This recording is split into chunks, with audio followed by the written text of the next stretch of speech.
hopefully it'll continue to be great. It's TexAgs Live. We are presented by David Gardner Jewelers. We're here in the Rollo Insurance Studios, the Go Hour, presented by The Warehouse at CC Creations. He's Olin Buchanan. I am David Nuño, and we call this the Holistic Planning Cool Zone. And the NFL recently became the latest of the big four North American sports leagues to allow private equity firms to acquire ownership stake in teams. For years, professional sports investing was reserved for the ultra-wealthy. Not anymore. If you're interested in learning more about professional sports investing and determine it may be appropriate for you, Holistic Planning is your ticket. Check out investinsports.com today. OB. Yeah. That was a beatdown of epic proportions. That was the most enjoyable game that I have seen at Kyle Field in probably since Alabama, and probably my entire time here, because of the lack of stress in a game that mattered. Yeah, I always have a little bit of stress because I have the post-Texas A&M stress disorder that still bothers me from UCLA back in. Yep. You and I both. We were talking with Cedric Golden. We were I saw them lose a 34-point lead. So even when they're up 34-0 and I'm thinking everything's great, I'm like, close this out. And of course they did. Great win. It's one of those, remember at the end of the year, at the beginning of the year, or even before the season started, we said, what did we say about this year, man? No more talk. Just show me. It. Just show me that you're going to be a championship caliber team. And apropos against Missouri of all teams, they showed me. They showed me the show me state. Yeah. Now, on that day, Saturday, Texas A&M was an SEC championship caliber team. Now, can you continue to be that moving forward? I'll just say this. They're a good team getting better. They're a good team getting better. And a lot of people are saying, don't fall for the rat poison. It doesn't matter if Olin falls for the rat poison on a game day or I fall for it. It's about the players. And I have so much faith in Coach Elko, partially because I expect him to do great things. The other part is he's proving it to me. All the things that we talked about, we're seeing on display in that game. That was a line of scrimmage massacre on both sides. It really was. Those poor, I can't remember who the number 52, the left tackle from Missouri is, but he's probably waking up at night going, score. Just the number 11 is going to give him traumatic stress disorder moving forward. Just seeing the number 11, he's going to have flashbacks to Nick Scort. So a couple things. You said it's the show me state. It's also, you should be quiet state, because I've said on several occasions, I like Eli Drinkowitz at SEC Media Days. He seems like a very likable guy. Brady Cook, I have a little respect for him after taking the beating that he took, and he just kept on getting up, and I thought he had broken ribs on a play. I was like, this guy is hurt. He kept on going. But when you talk, it can come back to haunt you, even if you didn't mean it in the way you said things, right?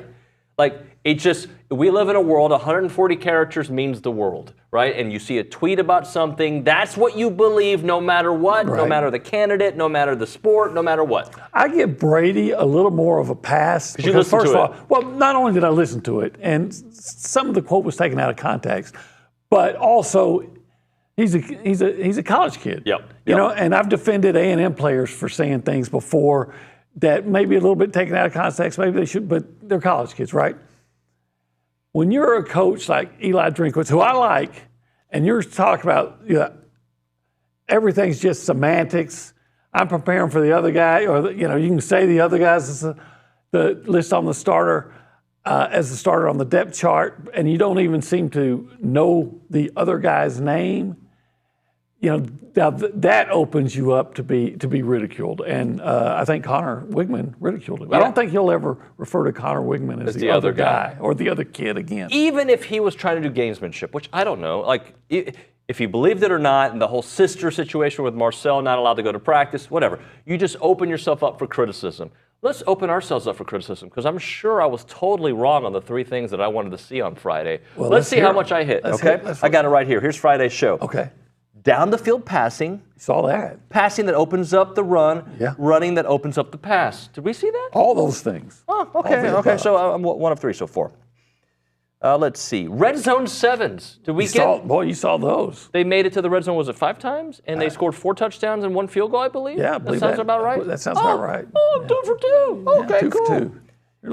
You were throwing like Connor Wigman. The first game of the season were the Aggie. No, sorry. Where's the other one? I was about to read that. More pass rush, regardless of quick release. Brady. Man, they were on him. 6 sacks sounds good to you? Man, that was great. And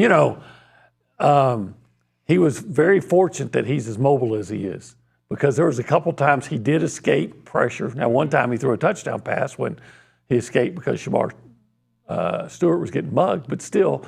If he wasn't as mobile as he was, that might have been double-figure sacks. Yeah. Now this is where I was wrong. Okay. I was wrong, and I apologize to the audience for this. On Bank on It, I said we're going to see a long touchdown, 50 yards plus a 30-yard touchdown. Unfortunately, it was a 75-yard touchdown. Yeah. And there was Ja'Day Walker did have a 40-yard pass that was not a touchdown. So I was off. Yes, you were. I was close. Yeah. Don't call me a prophet, though, because I got that one wrong, okay? Yeah, okay, I won't. Not Nostradamus or whatever you call me, Nuño Damas. Did you know that Probably. Le'Veon Moss was as fast as he is? The separation that we got, you know why? He's just balling. He's just balling. He's just balling, yo. I'm not thinking, I'm just balling. Yeah. And that to me was everything we've been wanting to see. When I envisioned in June and July, like, well, if this team does this, this is what we could see. And we do the if game. Yeah. All those ifs were answered against Missouri. Yeah. Against one particular team, Missouri, they answered those ifs. Right, and you hope to keep building on that and improving. But all the things, like in July and August, we were talking about, I said, well, here are some reasons why we think the offensive line will be better. Here are some reasons why we think this might be better.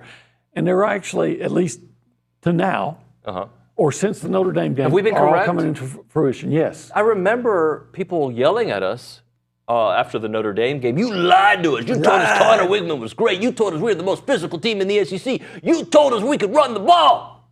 Lied like a dog. No, I don't think dogs talk. Telling the truth. We told the truth. Well, we told what we thought would be the truth, right? Truth. Because of what we were told and what we saw with our own eyes at practice, right? And just what stood to reason. Sure. Like when we talk about the offensive line, you got a new offensive line coach, that'll help you. You brought in Amaj Adams and Coley from Utah, yeah, they're going to help you. You're moving Basantis to guard, yeah, that's going to help you. And 60, Trey Zoon, he's healthy, that's going to help you. And all those things are coming together. What?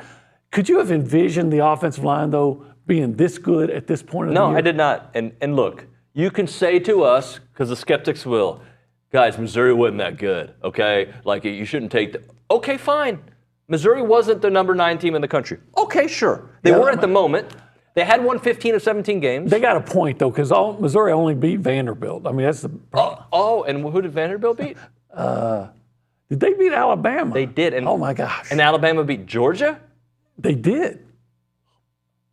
Goodness, I think we're onto something, Olin. Could we be looking at it? No, I'm not even going to say it. Well, Notre Dame lost to Northern Illinois. So. Yeah.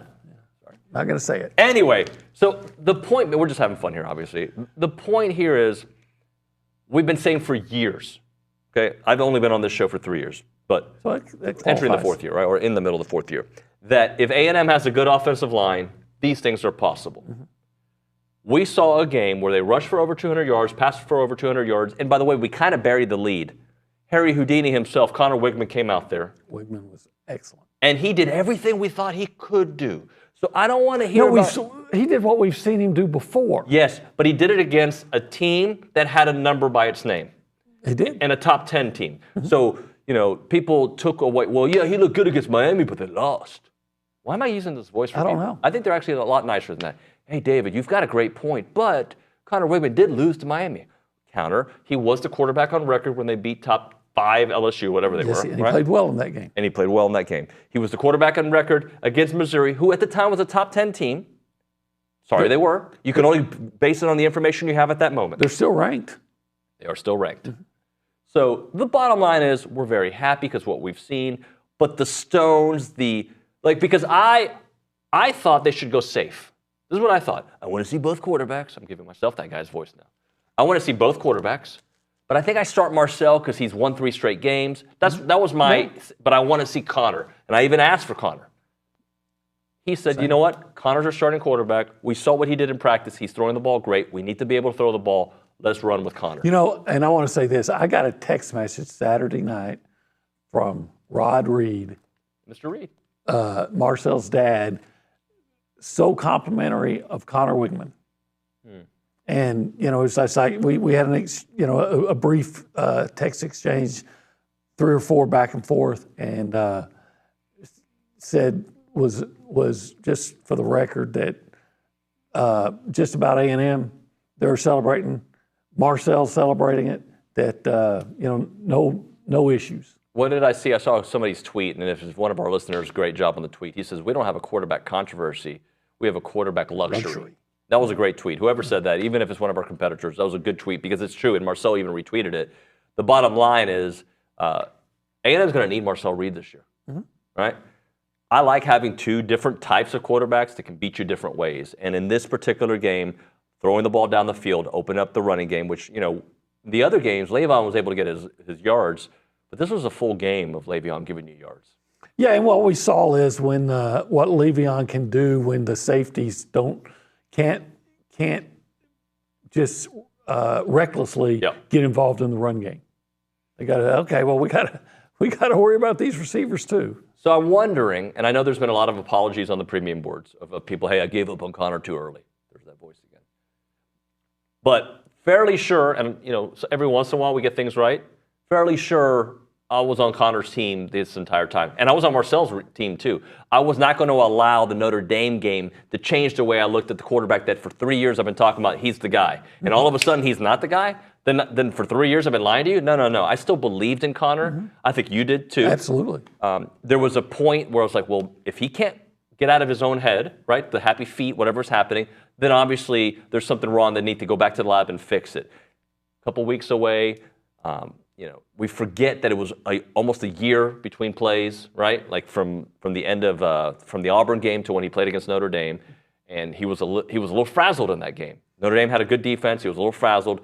He came back against a Missouri team that came in, by the way, top 10 defense. Sorry about the competition that we told you about, but again, the numbers are the numbers. Connor played an excellent game. I don't know if it's the best game he's played at A&M, but it might be.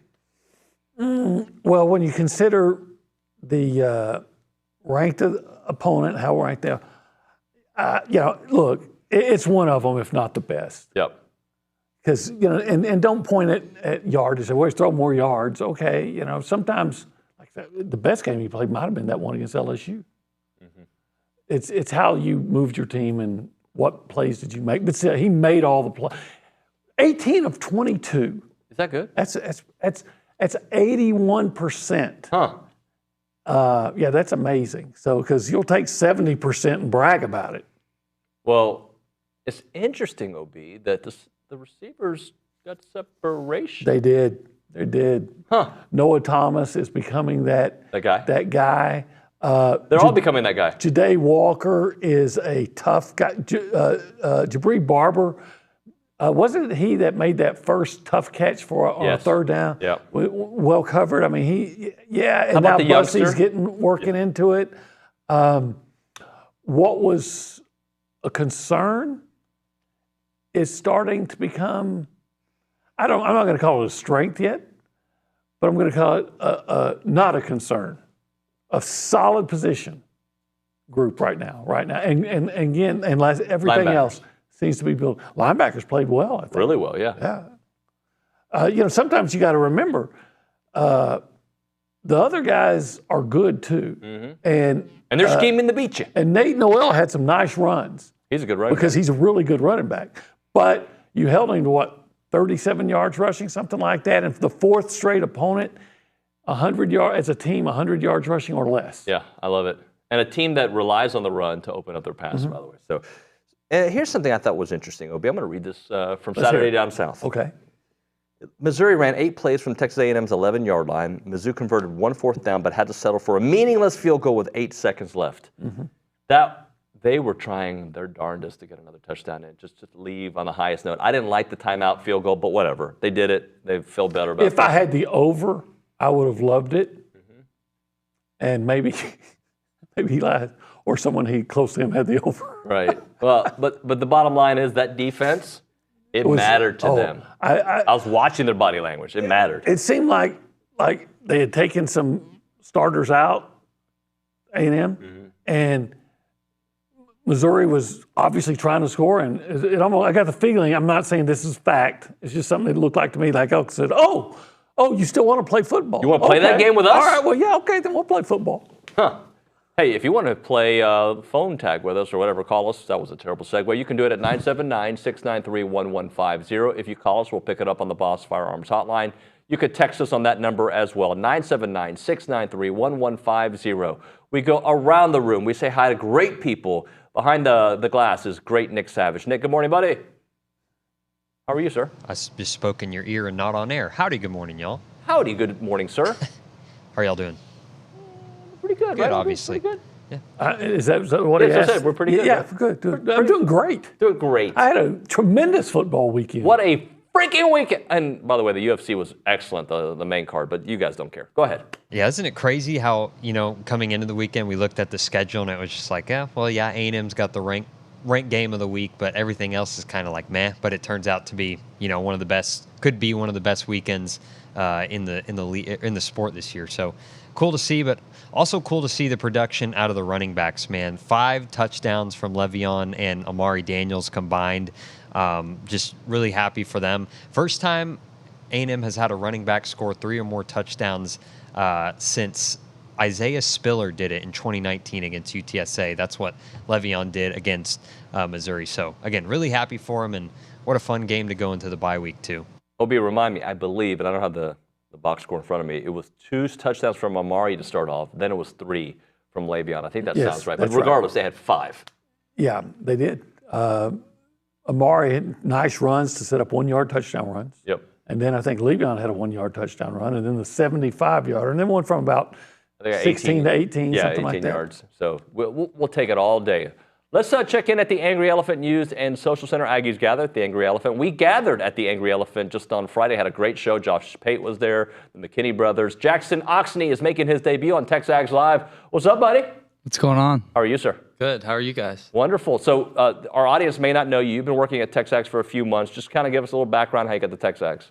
Yeah, so I came here. I'm from San Diego originally. I came here in 2021 to walk on the football team. So I was on the team from 2021 to 2022, and then I medically retired last season, and then now I'm here at TexAgs. Well, you're doing great work, man, and we really appreciate your role keeps growing with us, so great work so far. Tell us a little bit what's happening there at the Angry Elephant News and Social Center. Yeah, so I'll start off with some soccer. Okay. Texas A&M soccer's Jasmine Wilkinson had a big night. She scored 2 goals and had an assist, and she led the Aggies to a commanding 4-1 win over Ole Miss. Excellent. That was great. Yeah. They needed it because they've been hot and cold. It's nice to get a hot victory on the road. Yeah. Oh, that was on the road too. Okay. And their next game is Thursday's home matchup against Vandy, 7 p.m. kickoff. Vandy's typically good. I don't know how they are this year, but they're typically pretty good. Yeah. But the SEC, right now, I'm not going to take anything for granted against any Vandy team in any sport. What else do you have for us? Baseball started off their season in an exhibition game Friday night. They won 20-2 over Houston Christian, and they had 17 hits, and 10 of those hits being for extra bases. Their pitching staff, 17 strikeouts, and they will wrap up their exhibition slate against Houston on Friday. First pitch scheduled for 6 p.m. at Bluebell Park. Thank you very much. Appreciate you. What a great crowd Friday. I was not there, but I saw the pictures. Of yeah, it looked awesome, and I'm sure we'll talk about that with Billy later on in the program. Ob, I had some people over on Saturday because I'm a party. I'm a partier, right? Yeah, I know you are. Yeah, I party. You have a lampshade on your head? Bro, I was up past midnight, yo. Watching the UFC. Steve Naegeli came by. My friend Zach Henderson came by. You know Zach. Yeah. So we had a great time, right? Yeah, thanks for the invite. You don't watch the UFC. But I'd love to have you over. That's okay, I'm playing. No, I feel terrible. I was watching college football. Well, I was doing both. We were doing back and forth. The Miami game was on. There was a lot of stuff going on. But the reason I bring it up, Steve was talking about his prize picks and how he was struggling, and he had a good week and struggled. And I'm like, dude, I don't even know how I did this week. Looks like I did pretty well. Pretty well. I mean, look, I'm not saying I'm going to buy you a steak dinner soon, but I'm on that kind of I'm on that Is kind that of right? Yeah. Well, because I'm Nuño. I picked Yeah, the you things. are. I like Noah Thomas. He had a great game. I think I missed on that one. He did less than the 72 yards. How many yards did Noah Thomas have? You have that in front of you? I think he had 6. Okay, it's in the. You can look it up though. You're 65. 65. High Thank you. 60s, So I was early- off on that one. Sorry. It was Bussy with 72. There They you both go. had 3 catches. If I could have reversed it, I would have, but I didn't. But anyway, But I still did well. but you did well. So, and you can do well on Prize Picks as well. Go to prizepicks.com/TexAgs. Use the code TexAgs. You'll receive $50 guaranteed once you play in $5 lineups. We're hooking you up. They're hooking you up. Make sure you do it. You can win some money too. Take OB on a steak dinner. Invite them for the UFC whenever you want to have steak. people over. Yeah, you like steak. Steak. Yeah, I knew you did. Maybe I'll take you somewhere else at another place here in the next segment. Okay, I'll do that. They just went to break without checking with us.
We are TexAgs Live. We are presented by the David Gardner's Jewelers. I was going to say the David Gardner's Jewelers, but they are the ones. And we're here in the Rollo Insurance Studio. It's the Go Hour presented by the Warehouse at CC Creations. OB, you'll appreciate this on the YouTube page. A lot of people watching, by the way. Can you like, comment, and subscribe, please? Can you guys like it, subscribe to it? Anyway, here's one from Adrian. Where'd it go? Big win by the Ags, and I get my ring on Friday. Oh, yo, Adrian. Yo, Adrian. That was great. That's great. Yeah, fantastic. We're going to get to the turning point here in a second, but I wanted to bring this up. Got a buddy who he's a Texas grad, and he messages me, and his name is Rick. Great guy. And he said, hey, David, look at the Texas schedule. It's not so easy anymore. Like, look at Kentucky, look at Vandy. Our schedule's not as easy as you once made it sound like. And my response to that is, sure, that's called life in the SEC. Mm-hmm. And even Vandy, after that very impressive win, they're probably, if they have a good year, it'll be 7 wins. So if they have a, and then, by the way, that's not guaranteed. They still lost to Georgia State. Yeah. So my point is, welcome to the SEC, where 7-win teams can beat you, because they got Oklahoma. Oklahoma, I think, will be lucky to win 8 games, right? They'll be in that range. I forget who else. Kentucky, Kentucky can beat you. They're not going to win more than 7 games, in my opinion. I could be wrong, but so yes, it looks harder than you initially thought, but by harder, these are still teams that you are significantly better than.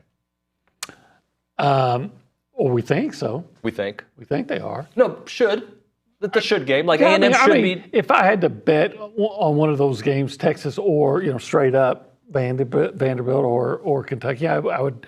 My money was on the line. I'd take Texas. Yeah, but it is the SEC. And I know we're not supposed to ask this question, but do we really know how good Texas is? Because their big win is over a very average Michigan. A Michigan team that lost this weekend? They lost to Minnesota, right? They lost USC lost to Minnesota. No, that's right. That's right. I think they beat Washington. Yeah. So and USC beat. And I saw a lot of comments saying you guys would get destroyed if you get to Michigan, if you went to Ann Arbor. Look, I'm not saying that Texas A&M is going to win the national championship this year, but what I am saying, I'm not saying that yet. What I'm saying is, it's October the 7th, and national media are now taking note that this team could. Are they ever? And I'm kind of happy Vanderbilt won. Yeah. Because I don't want to be the top story. Not yet. Not yet. I want to be the top story on December the 1st. There you go. That's what I want to be. But I think A&M's, where Texas's future schedule got better this weekend, I think A&M's resume got better because, hey, oh yeah, you beat Arkansas. Yeah, you mean that team that beat Tennessee? Oh, well, yeah, you beat Missouri, but how good is Missouri? Yeah, they only beat Vanderbilt, which beat Alabama. Right. I mean, even Florida won. Hey, let's do the turning point real quick because we got to get to Jackie Sherrill here in a moment. I'm going to give you a couple different options. I know you've got one. Do you want to go first? Well, I'm going to say the turning point, and this isn't sexy at all, but it's okay. It doesn't have to be sexy. Sexy is winning. It was, because it wasn't an A&M play. Okay, that's fine. To me, the turning point might have been, because I could come up with another one that was A&M play early, but it might have been the Luther Burden touchdown that got called back. Oh, I had that on my list as one of the options. Because that was like the last time I thought Missouri was in the game. Yep. It would have been 10-7, but no, your guy was downfield, and he was. It wasn't even. So then at that point, A&M shut them down. And I don't think we really heard from Luther Burden or the Missouri offense again until they got that garbage touchdown when they were already down 34-0. The first play before that, or excuse me, not the first play, the play right before that, they missed the Oise on could have been potentially a touchdown. or skinny post, and I think he would have scored. Yeah, and then, by the way, on the ensuing possession is when the Aggies scored another Amari Daniels touchdown. That drive went 65 yards, 8 plays. So those are the plays that I was thinking about, OB. Now, it might have been this, because early, right? The Aggies are looking at 3rd and 8, and Connor completed his first pass, but it was a 3-yard loss. The one that he went backwards on the pass. Right. It was a swing pass to Jabri. Yep.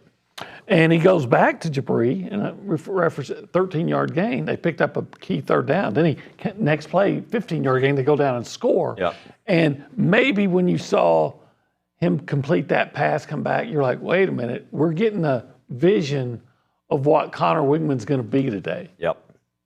Well, let's kind of go through the why or the other turning point. My turning point that really wasn't a turning point in the game, but I think it could be a little extra motivation, if you will. We talked about at the top of the show the blanket that was sent to Theo Weiss's room, and there it is. There's the tweet from it where Will Lee did say, "Wasn't me." Okay, and there's some video of when Theo Weiss came into Kyle Field with the blanket draped over him.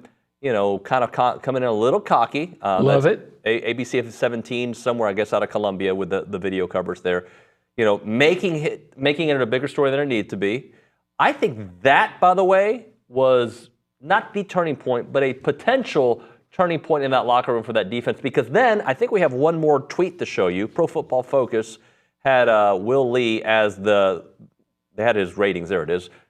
Here's his number: 2 tackles, 4 PBUs, 5 targets, and no receiving yards when he was in the game. And then I have the Pro Football Focus grades on Theo versus Missouri: 43 coverage snaps, 5 times targeted, 0 catches allowed, 1 pass breakup. Is that good, OB? That's outstanding. Turning point is the blanket that wasn't sent that I'm glad. Yeah, if Will didn't send it, I would not be surprised. And he said he didn't, so I'm going to take him at his word. I would not be surprised if that was the work of a Missouri staffer of some kind. Under the direction of their head coach? Well, maybe not, but it's just sometimes maybe an assistant coach, somebody like that, because I've known coaches have done things like that before. What I come out that, though, is what a great marketing opportunity for him in NIL. Yep. Sell some blankets. Does CC Creation sell blankets? I think they do. Well, he could have his own blanket. Yeah, the Will Lee blanket. The Will Lee blanket. Will he? Yes, I think he will. Will Lee? He will. And I think Billy said this on the Luchador, so I'm not trying to steal it. But think about what it would have taken for Will to do that. He'd have to drive to CC Creations, find the blanket, right? Purchase it, drive to the hotel, kind of hide in the hallways. They better not see me. Know the exact room that the player's in, because I believe the blanket was in the room. I believe it was waiting for him. Maybe it was at the front desk. But at least in this scenario, I'm going to say it's in the. He asked one of the cleaning people to, hey, can you open? I left my stuff in the room. Can you open it for me? Do you have an ID, sir? No, I don't. Okay, I trust you. They open the door. Thank you. You leave the blanket there. That's how I envision the fake scenario happening, which never happened because I think he's probably busy on a Friday. That's just me. Or he could have, if you think he did, he could have gone up to the front desk and said, hey, could you give this to my friend Noel? Yeah, but mine would be a much better movie. Yeah. Yours is like reality. I like the movie version. But if he said he didn't, I'm always going to take somebody at their word until they give me a reason to not trust them. So we do this on Mondays, OB. You know where I'm going with this. Yeah.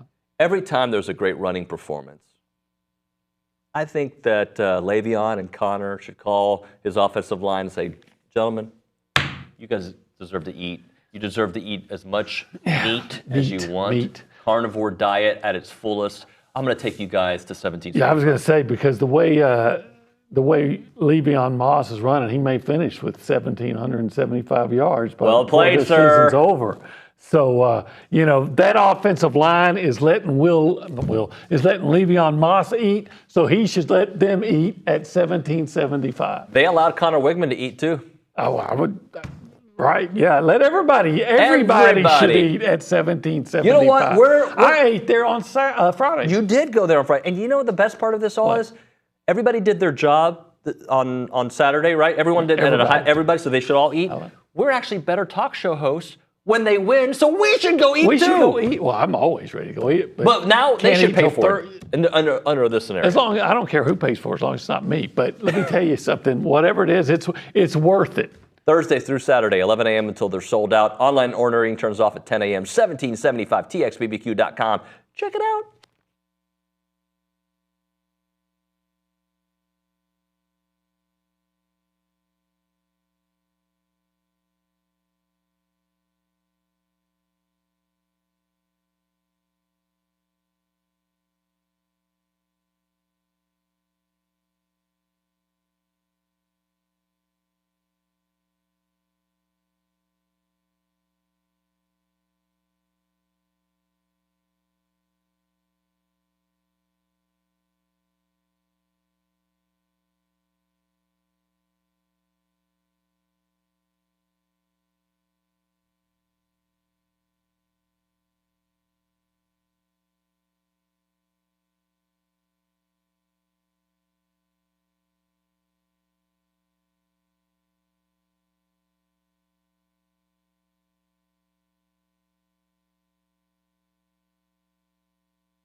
We are TexAgs Live. We are presented by David Gardner's Jewelers. We are here in the Rollo Insurance Studio. Appreciate everybody listening in.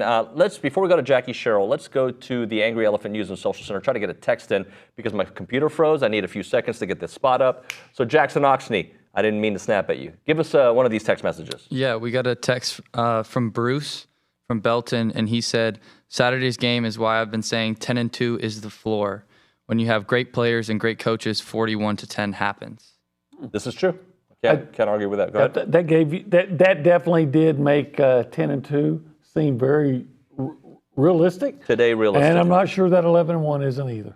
By the way, you guys trusted Jackie Sherrill to lead the Aggies to the Southwest Conference titles. Now trust his son Braxton to lead you to the best rates in home loans and refinancing at Texas Best Home Loans. Score better rates and lower fees with Braxton Sherrill at txbesthomeloans.com. They're an equal housing lender. We go to the Boss Firearms Hotline. We are joined by the Jackie Sherrill here on TexAgs Live. Coach Sherrill, good morning, sir.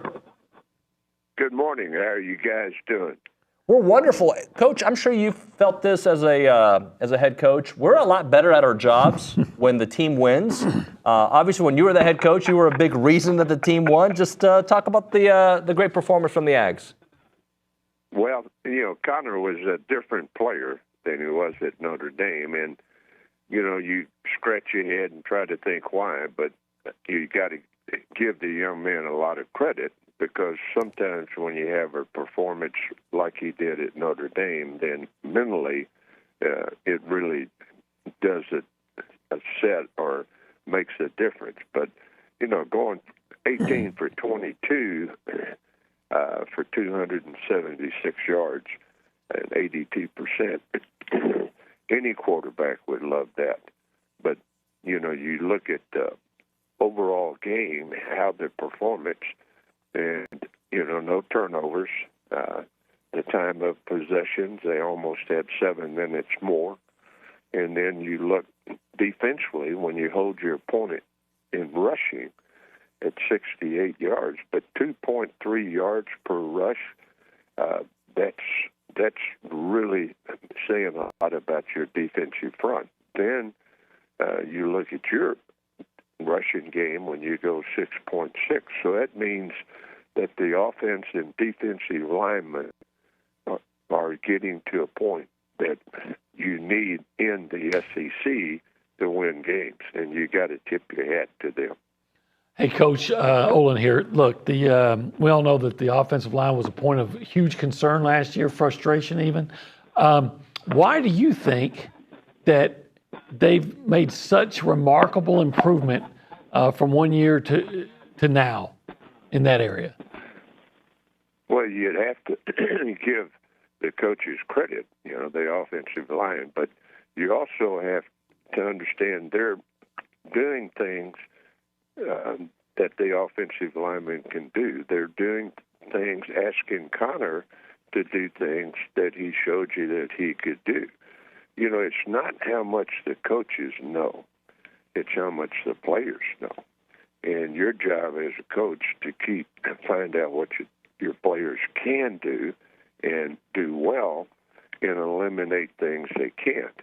And from the first game with Connor, you saw that things that he didn't do well in the first game, they're not asking him to do that. So, the coaches are doing an excellent job. Coach Sherrill, what do you think about some of the drama leading into the game? When I say drama, it was very minor drama and sometimes a little bit social media driven. But that being said, where Eli Drinkowitz talked about the other guy when talking about Connor Wigman and thinking, just semantics was going to be Marcel Reed. And then some of the conversations about Kyle Field being, that practice could be a little bit louder. What do you think about all that heading into this game and then the beating that happened afterward? Well, I will say this. The Kyle Field, when you talk about being loud, it is loud. And it does affect the opponents, and which gives you a home field advantage. That's why those guys in Vegas always look at the home field and put that in their equation. So, but, after the game, comments, that's not a place to make public comments, and I'll leave it at that. Great answer, sir. Okay. And, all right, now, Coach, now, I know you hear it. Everybody's hearing it. The national reaction to A&M and that win over Missouri was like, hey, the Aggies look like a team that's going to be a strong contender to get into the playoff. There are even some say, hey, you could see A&M winning the rest of their games leading up to the Texas game and all those things. When you know your team's hearing that too. So as a coach, do you bring that to their attention and celebrate it? Say, hey, look, listen, here's what's possible. Or how do you, or do you rather play it low key? And how do you keep your guys, I guess, focus on what still needs to be done? I guess is what I'm trying to ask. Well, the most important is, and you hear it, in regardless of football, basketball, baseball, you take one at a time. But I always took it by months. And I said, you want to have a winning month. If you have 4 games in a month, you want to make sure that you win 3 to 4. And, we have 2 more games in October, and then we have, the 4 games in November. So we have to, that's what I did. But each game is very important. Let's go to the Alabama game.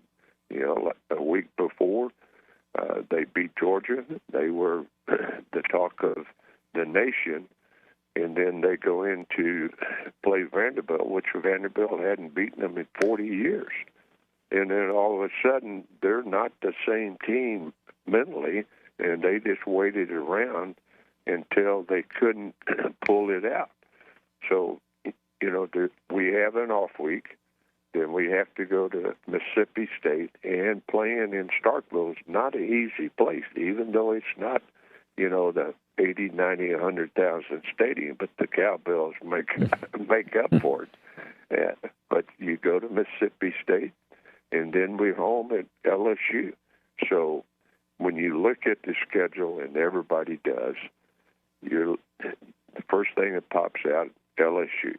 Then the next thing that pops out is Auburn, and then the final with Texas. So, but you've got to take one game and the next game and make sure your opponents. The teams that we played, for instance, that we should beat, we're going to be favored. I worked the players awful hard to get their mind off of the social media or people patting them on the back. In the games, for instance, LSU week, in 2 weeks, I had a lot of softer practice, but more middle of the practice. Interesting. Coach Sherrill, great stuff as always, sir. Thank you so much for making time. We'll talk to you soon. Thank you. Gig'em. That's Jackie Sherrill there on the Boss Firearms Hotline. I want to read this text before we go to a break, OB, just because I think it's a good question that I have my answer. Okay. Amanda from College Station says, referencing Connor, why should we say that one bad game is a write-off, but one good game is real? I genuinely want to know because I don't trust him to be consistent yet. I'm thrilled about his performance. I'm just scared. My answer to that, OB, is I'm not saying the performance we saw from Missouri is going to be what we get every game. But just looking at his career, I mean, this year, I'm not going to count the McNeese game, but the Notre Dame game goes against him. In 2023, he, let's see, I got his stats right here. He threw for, where's the yardage? Sorry, I can't find the yardage. His quarterback rating against Auburn was a 99. I don't think he looked good against Auburn. Against ULM, 195. Against Miami, 116. Against UNM, 236. His passing yards, 70, 337, 336, 236. His interceptions, looks like he had two against Miami, right? So that's what he's done. In 2022, when he came in at the end, or pretty much at the end of the season, he looked against against South Carolina, in limited play. Very limited. He 8 of 15, 91 yards. Against Ole Miss, 338 yards. Against Auburn, he did not look good, 121. Against UMass, 191, And then against LSU, he was 12 of 18 for 155. 2 touchdown passes, one of those to Moose. So what I'm saying is, he is more like the average of what we've seen all of it than he is the super high and the super low, and that's why I have faith that he can continue to play at a high level. Yeah, well, my answer would be I've seen him play at a high level enough times to know that the Notre Dame game was the outlier. If your organization or business is looking for an opportunity to engage with Aggies, then you need to check out the Association of Former Students. They bring Aggies of all ages together during these awesome events. Marquee events like the Aggie Ring Day, All Aggie Hullabaloo, and Gathering welcome tens of thousands of guests, and there are many sponsorship and vendor opportunities available to get your brand in front of attendees. All these events offer a wide variety of both digital and in-person options to promote your brand. Options include title sponsorship, naming, on-site presence and activation, recognition of social media posts, and much, much more. There's also advertising opportunities in both the Texas Aggie Magazine and the Aggie News newsletter, which are seen by over 230,000 people. So if your business is ready to engage with Aggies, choose a partner that's been with the organization supporting the Aggie Network for over 140 years. For more information, email sponsorships@aggienetwork.com. It's the Association of Former Students.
And we're back here on TexAgs Live, presented by David Gardner's Jewelers Rollo Insurance Studio. Time for Around Aggieland, presented by Norman G. State Bank. Norman G. State Bank, rock solid banking. The website, normangstatebank.com. And with that, we have Kay Naegeli. Good morning. How are we doing? Kay, just in a sentence or two, how would you describe our mood Saturday in the press box? Because you get to see it firsthand and hear it firsthand. I do. Overwhelmingly joyful. Yeah. I feel like that's a lot of chit chat, right? A lot of chit chat. We were just kind of not relaxing at one point, but it's just easy. OB's like, I'm going to start my article. And then things are flowing. It makes the job a lot easier, a lot more fun. But how many times did you hear us bring up UCLA? I don't know. Not at all. Yeah, I don't know Well, if I I guess did you it told at Cedric all. Golden. We talked about it. We brought it up a lot because every time it's 24-0. I think I told you, I was like, I'm a Houston fan. Like, I've been through down, like, we've got to relax. Yeah. Like, no, excuse me, I not have relax. to have at least a 35-point lead. Why you got to do that to me, bro? Oh, I guess it was 35-7 when they The Oilers were up. Le'Veon Moss 75-yard run. We were kind of like right. reclining in our seats. So I left you a minute. Sorry. Fine by me. As we know, 41-10 rout over Missouri. Texas A&M is now ranked number 15 in the AP poll. They jumped 10 spots. Just want to get in some additional stats. They had a lot of good numbers. The 31-point spread was the Aggies' largest margin of victory over a top 10 opponent since the 2014 season. Heck of a performance by the Aggies. They will now have a bye week. Baseball had its first sneak peek of the Michael Early era as they blasted Houston Christian in an exhibition game 20-2. They will have another one on October 25th. That is the Friday before the LSU game against U of H at 6 p.m. at Bluebell Park.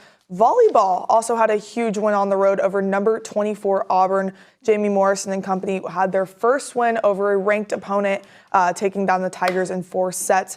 They will now head to Ole Miss. That is at 6:30, I believe, on Wednesday. And then soccer, they also had a win over the weekend. We had an all-around great sports weekend, taking down the Ole Miss Rebels 4-1.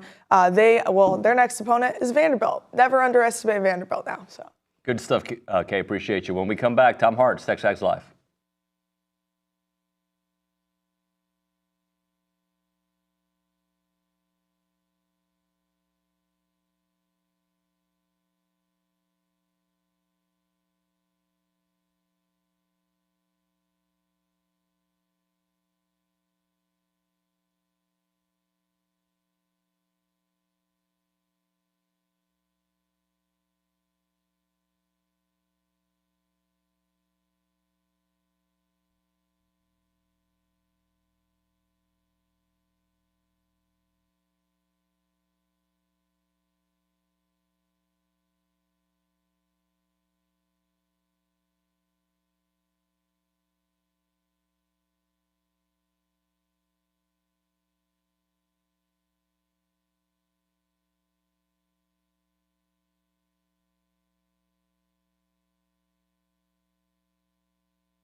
Hey, everybody. Awkwardly on the show, TexAgs Live, presented by David Gardner's Jewelers, Rollo Insurance Studio. Let's go to the Boss Firearms Hotline. They're Aggieland's premier gun shop and accessory shop. They've got all you need to build your next firearm. Check them out at bossfirearms.com. With that, we go to the Boss Firearms Hotline.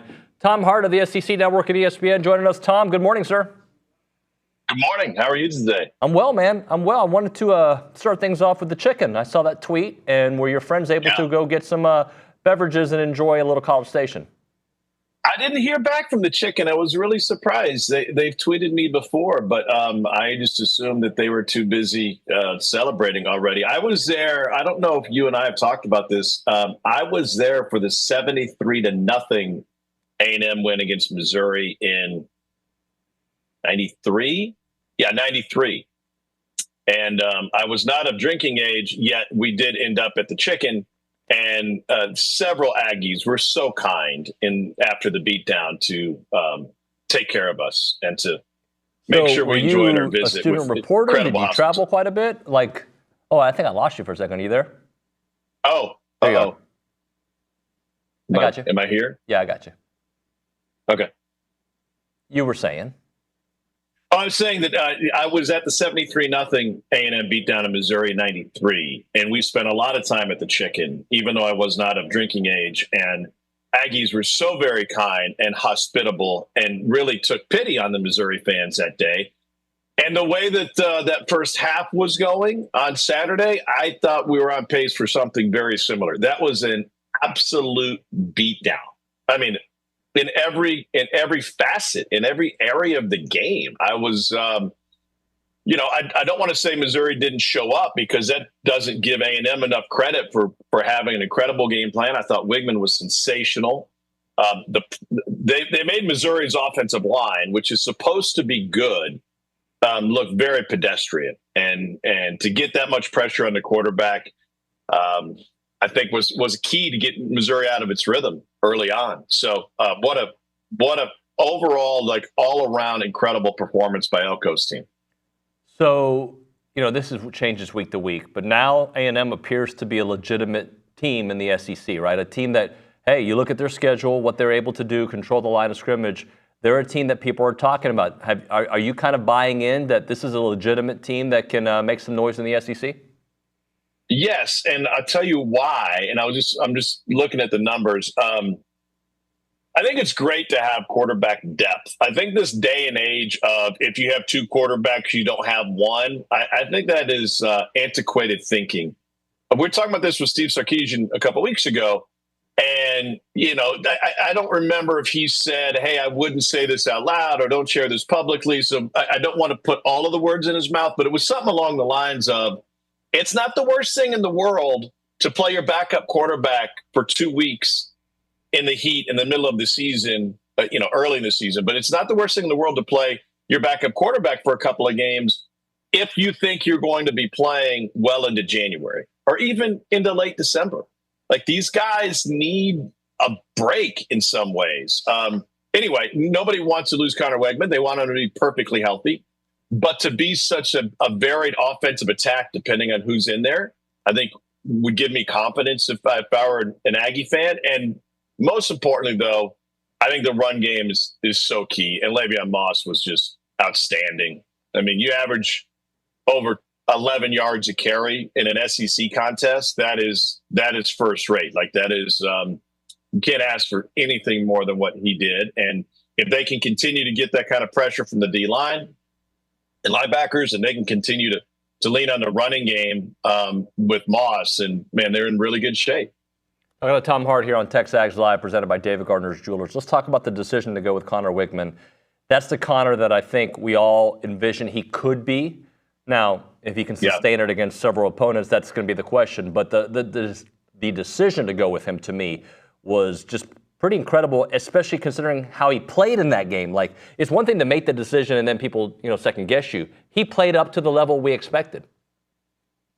I think I think the offensive line deserves a lot of credit. I know Jordan brought it up during the game, Missouri's game plan to not try to pressure him or get pressure on him. Certainly played into A&M's hands, but sacked only once, and having time to sit back there and pick them apart, played to his strength.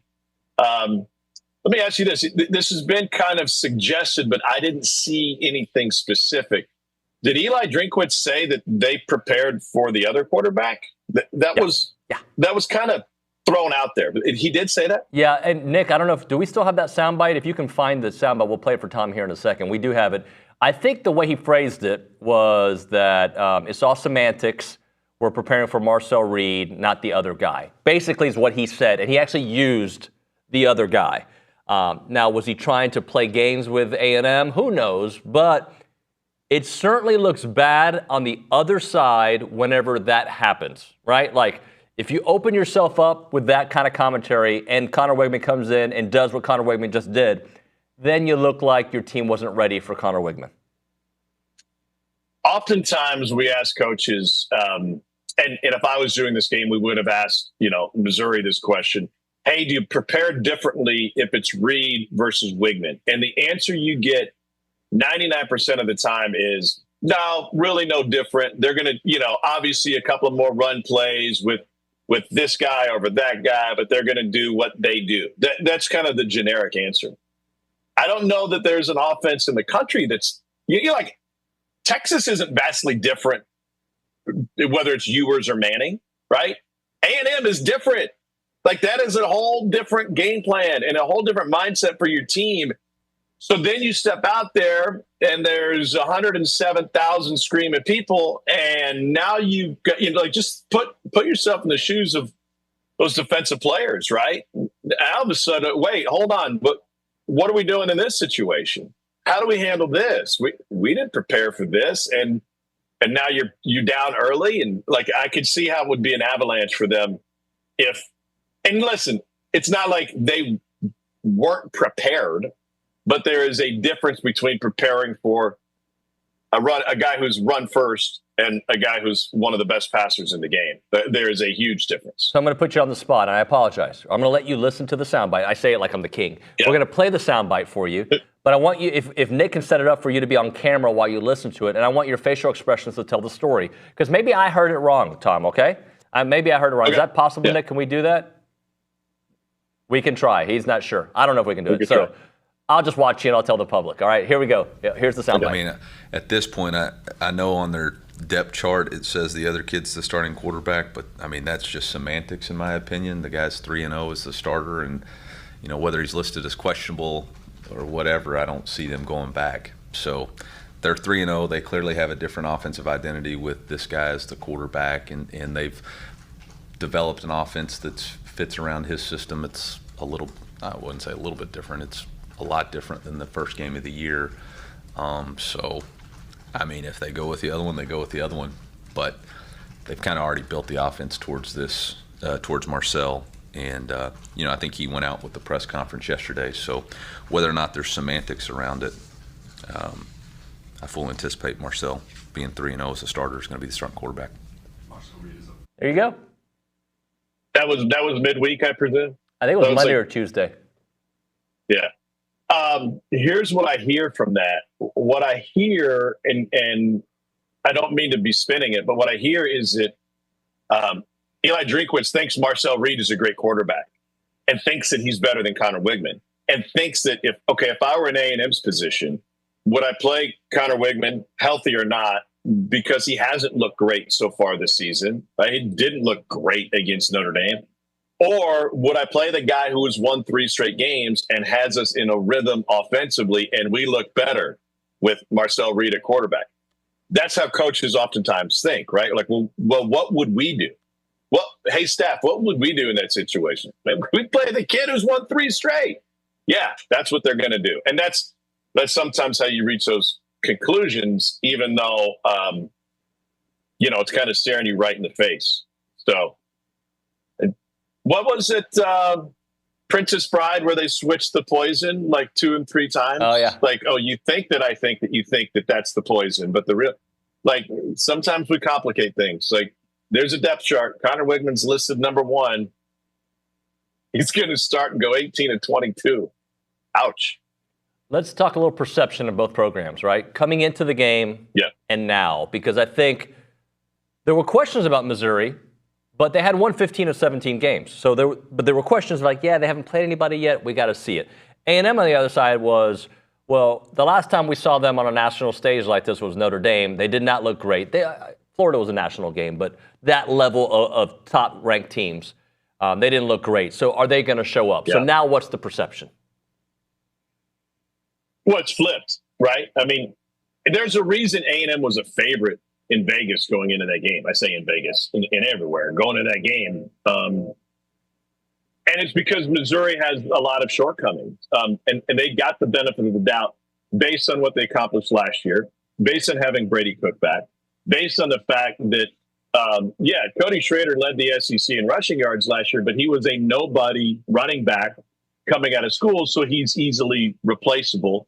The offensive line was supposed to be really good. As I said, they did not look really good Saturday afternoon. So I think all of that helped explain why Missouri got the benefit of the doubt. But now you go on the road in the SEC against what should be a comparable opponent, and you get your doors blown out. I think Wigman changes the equation for A&M. I mean, I think he really does.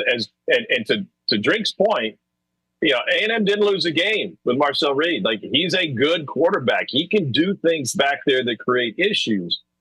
But Connor Wigman is the modern quarterback that can put a ton of points on the board and win a shootout and equalize you against even better opponents.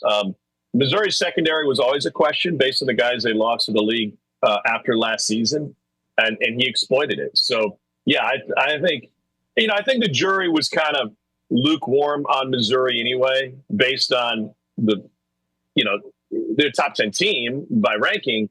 But I think everybody kind of looked at them and was like, okay, once they stumble, we'll know who they really are, and they're going to stumble soon. There wasn't a whole lot of respect next to that number 7, I don't think, and now we see why. So, and listen, momentum's a real thing in college football. It goes within a game, it goes within a quarter, it goes within a month, and it certainly goes week to week. And so you catch some of the momentum and you start believing. Think about it the other way. A&M loses this game. If Missouri had administered the beatdown in that way, now all of a sudden it's damage control, right? And I think that's damage control is more important than ever in college football, based on redshirt status and transfer portal opportunities and NIL demands. When you lose a game, you are putting out fires, and sometimes when you win a game, you're putting out fires. Tom, before we get to the game that you were at, which was fantastic as well, I want to ask one last thing about Missouri. And I hate that I say this, but I have to. As a broadcaster, I actually really like Drink, right? I think he's funny. I think he's a really good coach. I think he's doing something special there at Missouri. I say that after kind of pointing out his press conference, but I feel like I have to say that. Did you see the Will Lee blanket thing with Theo Weiss and all that? Did you have a thought on it? Because the way Coach Elko made it sound like, it was like, you better ask the coaching staff over there about that, because we didn't do it. When I first heard that it ended up in his hotel room, the first thing I thought about was, were they breaking that hotel contract? Like if you take it at face value, and that somebody went into the kid's room, into Theo Weiss's room, and left something in the room for him, that hotel just lost not only the Missouri contract, which is for thousands of dollars, but no other team's ever going to stay there, right? Because if they're willing to let you in the room, we always hear these rumors when a team gets food poisoning, which happens once a year. Oh, the other team did it, or the hotel did it on purpose, which is straight conspiracy theory. But I don't believe that a hotel would allow access to a player's room. I do not believe that they would risk that business, that revenue, and their reputation for that. So after the fact and hearing what Elko said, I could see that being a thing. It just seems like, and Drink is a great motivator, but why would you borrow that trouble? Like, especially so specific about one player. And I think it would be different if they would have done it with Burden, right? And then like, hey, Burden, you're going to go out. You're one of the best receivers in the country. You're going to have a big game, and we're going to pump you up. It just doesn't make any sense, and it seems at best ill-conceived. And by the way, if Will Lee did it, and he puts his name on it, I think he would take credit for it on social media, not like saying it's not me, because what's the point of 100%. putting your name on it, right? Like, so hey, let's move on to the game you covered, because I think everybody was like, it was Diego Pavia. Not only did he capture, I mean, he had already started capturing people's minds, right? But now that this win on Saturday, I think, went beyond the college football world. Like, people paid attention. The goalposts going, in downtown, like all the things, all the theatrics, and the way Vandy continued to answer every time Bama tried to counter. Vandy had an answer. You were there for it. Vandy hadn't beaten them since 1984, which also happens to be the year that the movie Revenge of the Nerds was released. I mean, it was exactly that. Like, you lose 23 in a row. I really wanted to use the word nerds on air, but I didn't know how that would be received. But that's what it was. I mean, this is Debo getting punched in the face and they're stealing the bike back. Like, they stood up to the bully and they played the bully's game. They were just as physical, if not more physical, than Alabama. What Vanderbilt has offensively, and Diego Pavia is a good college quarterback who has, captured all of this attention. But it's the reps that he has in this system, which they brought with them from New Mexico State, which has roots to the, split back veer. It's pistol option. It's what Colin Kaepernick ran at Nevada in many ways. It's similar to what Lamar Jackson ran at times at Louisville. The same O-line coach, both spots, is now at Vanderbilt. And so, why do the service academies run option football? Why did Georgia Tech run option football under Paul Johnson for so long? It was to equalize the talent level, because it's so different, and it allows you then to get them off balance defensively. And Bama came out in the second quarter, started playing it okay, and then again at halftime made some more adjustments, and were making open field tackles. But then by that time, Vandy's already playing with the lead, and they get a second takeaway. I think that Vanderbilt, I know this, Clark Lee has changed that entire program, and he did it because he was tired of losing. And so he goes and gets Diego Pavia, who may be the most non-Vanderbilt student ever. Like, you think about a Vanderbilt student or a Vanderbilt student athlete, like, it fits a certain mold. This guy gives 0 Fs. He got caught peeing on the practice field of his rival when he was at New Mexico State. Like, he is a wild card. And they brought in that attitude, not just with him and others. And Clark Lee said, he goes, listen, I got tired of losing. And it's no longer about, these, they said meetings every morning where they talk, philosophically growing into being a great team and all these sayings on the wall. And now they start their day not with these big team meetings about, another lesson learned. No, they start their team meetings with position coaches and talk about what they need to do to win that Saturday. So he got tired of losing, and he decided to be more of a football team and less of, less of a men's club, let's go out and win football. And they were able to do it. Tom, last thing for you. I think part of this is a byproduct of where we are in college football, NIL, transfer portal. Each program is trying to get the right coach, the right facilities, the right NIL fund. But legit, the SEC, anybody can beat anybody. Like, it's this year especially, like, and I'm sure this has been years past too, but for Vandy to do that, for Arkansas to beat Tennessee when we feel like this is the hardest part of Arkansas' schedule where they're going to just start losing games. Like, what we've seen from Kentucky, looked terrible one week, then beat a top team. Like, so just talk a little bit about that Arkansas win and what this means for the SEC.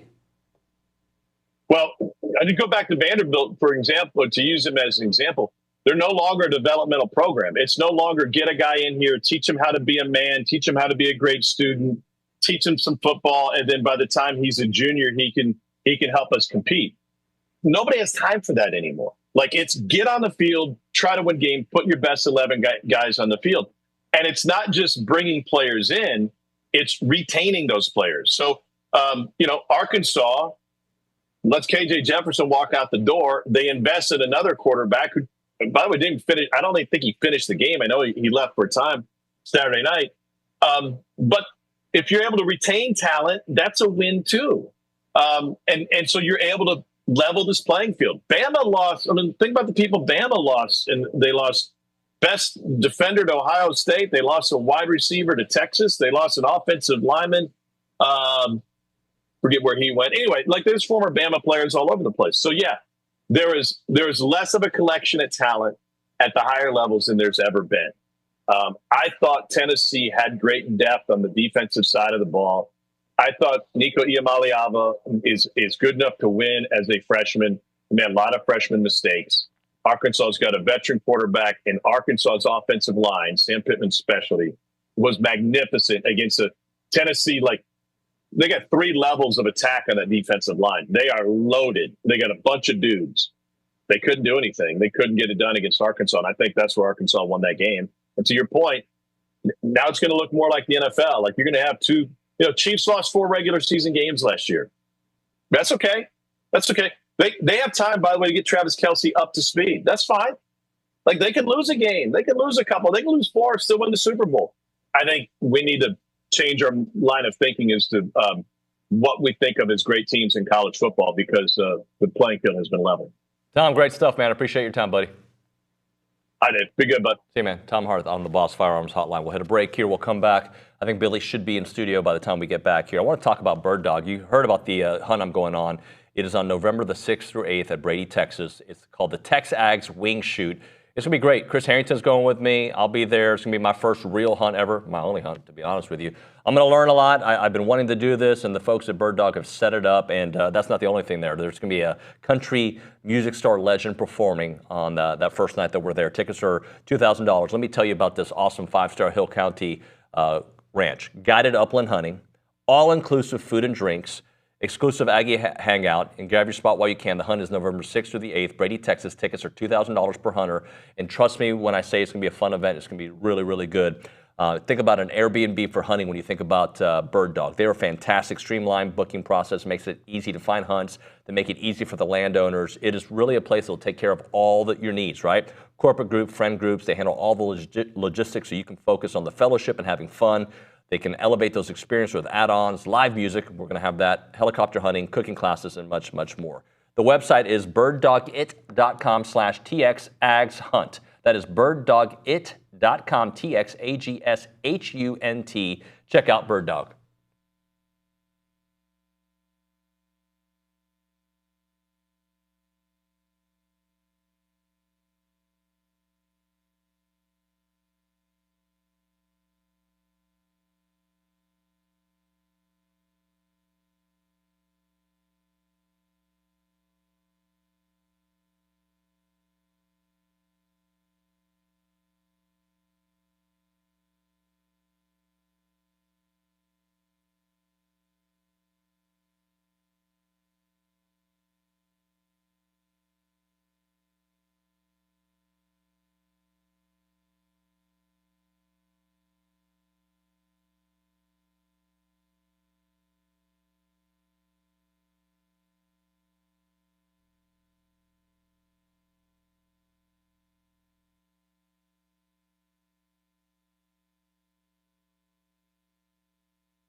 And we're back here on TexAgs Live. We're presented by David Gardner's Jewelers Rollo Insurance Studio. Billy should be with us momentarily. A moment now for Caldwell Country Chevrolet. You can find them on Highway 21 in Caldwell and, of course, online at caldwellcountrychevrolet.com. They have a great selection of commercial vehicles with service body trucks, flatbed trucks, and several medium-duty trucks for those heavier jobs. They are locally owned and Aggie operated. They're the place to go when you're looking for a vehicle because of several reasons. We just took advantage of their customer service just the other day. My wife needed some work done on her car. They picked it up.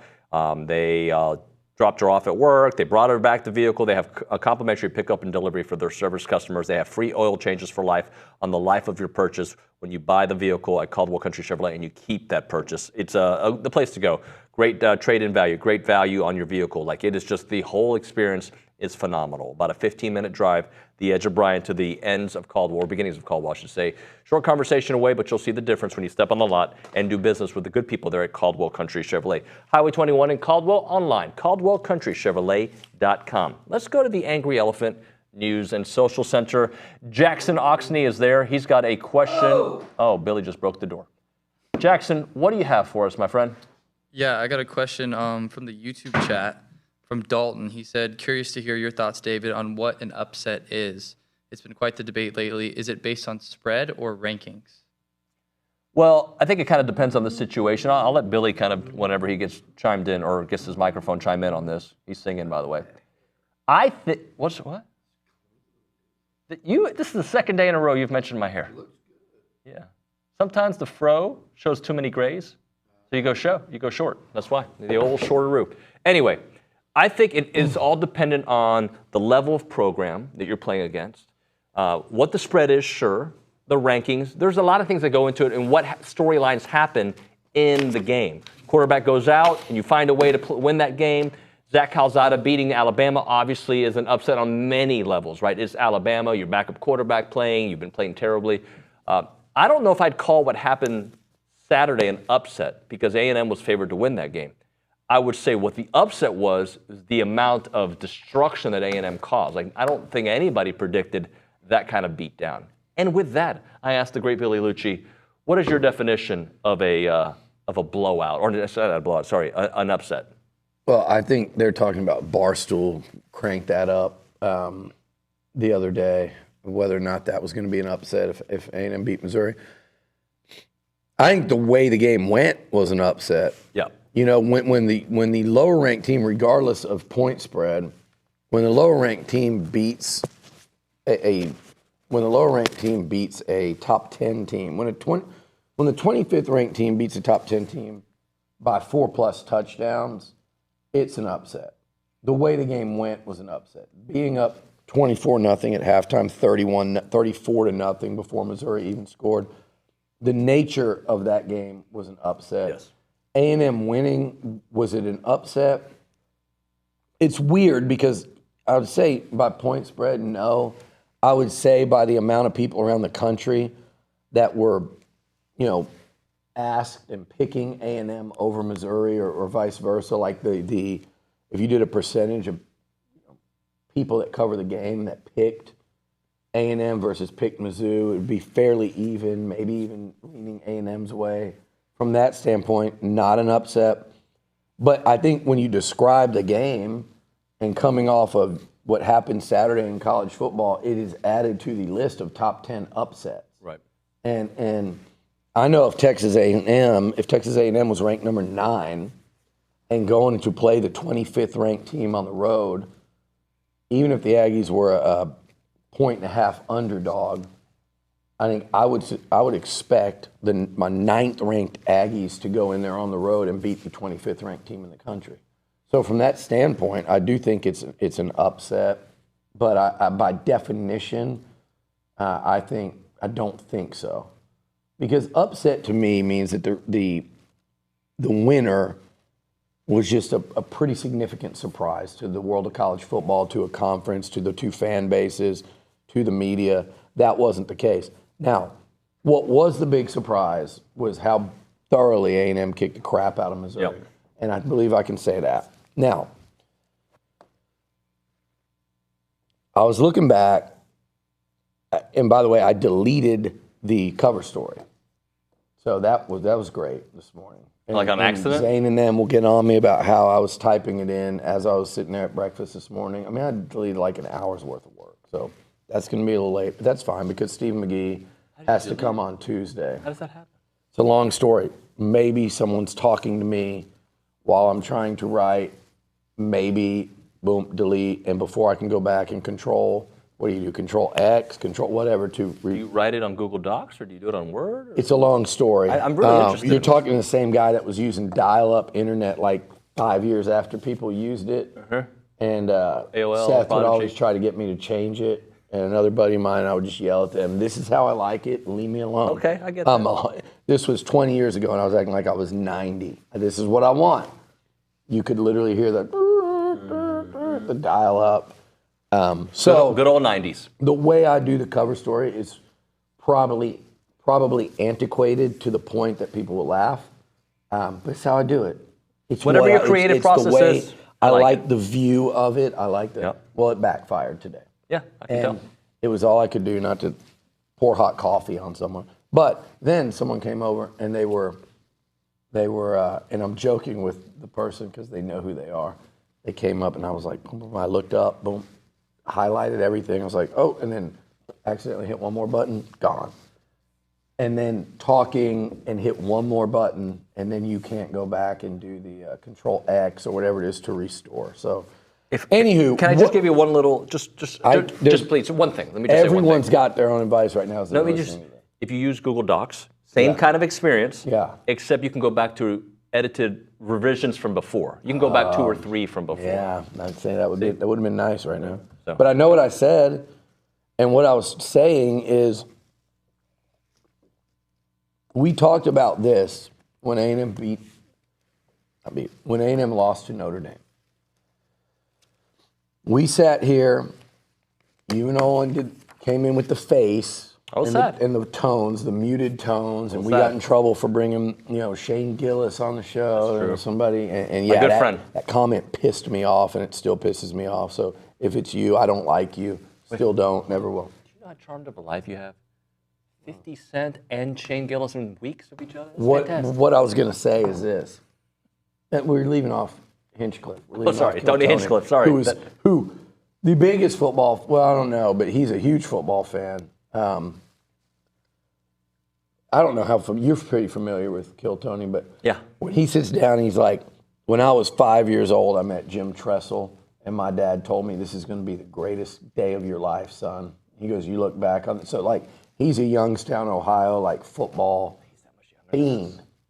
Yeah, but, so, and I say 5, it could have been 7. I don't know. But, so anyway, when that game was over, and everyone was so upset, and you guys were doing the hushed tone Monday, as I call it, the whisper hour. The Whisper Hour, yeah. The whisper hour started. Olin's banging the table. This is unacceptable. In game 1 of a new head coaching regime, that you can't lose a game in the final minutes to the number 7 team. And then a week later, when Notre Dame goes and loses to Northern Illinois, boy, things look bleak. And I didn't agree that bleak, but I agreed, like, man, this team's not very good yet, and they're going to have a long way. All of a sudden, Florida looks dangerous. What was that? I'm just letting you know it's 9:35. The segment was supposed to end Oh, 5 we minutes could ago. start. Well, you could go to a break. We could start again. Remind me when we come back that we're going to go right into this. Okay, let's go into that. I'm going to take you off script if you don't mind. Buddy, I know you're not used to that. I like going off script. That's the best kind of shows is when I don't have to Do go. we with ever other go ones. on script? No, never. And by the way, right after the deletion, a very kind gentleman, and I don't know if he'd want me to say his name either on there. He probably would. Mr. Ray comes up and just some very kind words and gesture at the perfect time. When you needed it. Right after the delete, and to say how much he appreciated TexAgs Oh, that's and all very that. kind. So that was actually perfect. Shout out to Mr. Ray. I want you to do me a favor. Can you participate in the spot for me? I think I can. Just make a sound effect when I say Pumpkin I Palooza. don't want to do this. Oh, okay. Okay. I Yeah, just say I yeah. don't want to do that you and Olin thing when y'all talk about how much you love meat and all I that. love me. Like, No, I'm not going to take you that direction. I've never taken you that direction. Pumpkin Palooza BCS returns October 12th and 13th. But I do love 1775. Okay, start the read again. Ready, Sorry. 3, 2, 1. Pumpkin Palooza BCS returns to Milliken Reserve October 12th and 13th. Join our friends at Milliken Reserve for this awesome event. The festival will kick off with the Pumpkin Palooza Trail Run on Saturday morning. Then the Pumpkin Palooza Festival, taking place 10 a.m. to 2 p.m. on both Saturdays. The Pumpkin Palooza Festival, October 12th and 13th. Normal, please. Sorry. There will be a festival classic like Pumpkin Chunkin', Ding. the Pumpkin Games, Ding. register your team online, and the Palooza Pumpkin Patch, Ding. hay rides, face painting, bouncing houses, you name it, trek mountain biking. Check out pumpkinpaloozabcs.com for details and tickets.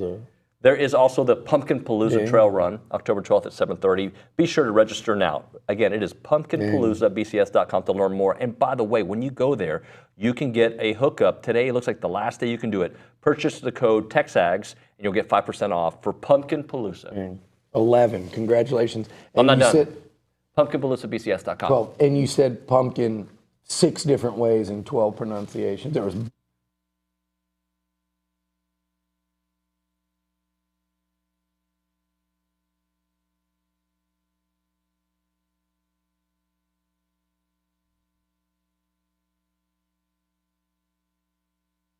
What's up, TexAgs? This commercial break is brought to you by my good friends over at Aggieland Chevrolet, the official automotive sponsor of TexAgs.com and me, Billy Liucci.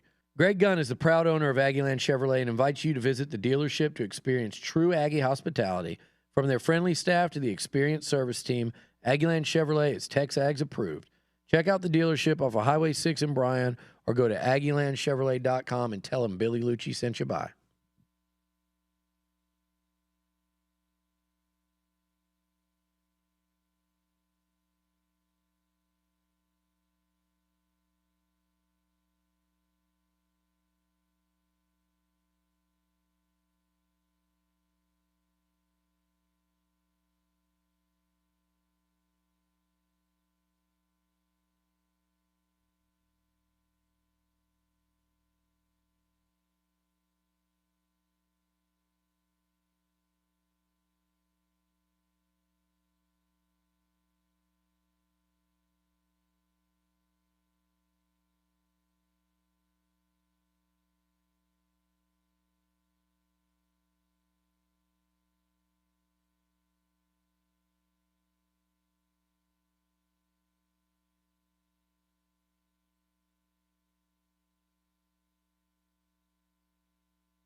We are TexAgs Live. We are presented by David Gardner's Jewelers. We are in the Rollo Insurance Studio. Hour number 2 of the program. Billy Liucci's with us.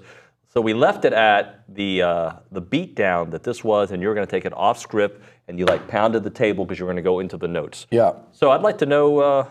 So we were kind of talking about like that when we were all sad and depressed after the first week. Well, it wasn't like I was sitting here going, "They're going to win the whole damn thing," But it was, the reality was, you looked at that schedule, and there was a very real opportunity for them to set up another chance for themselves. Mm-hmm. You needed to go beat like I was saying, teams that weren't going to go to bowl games.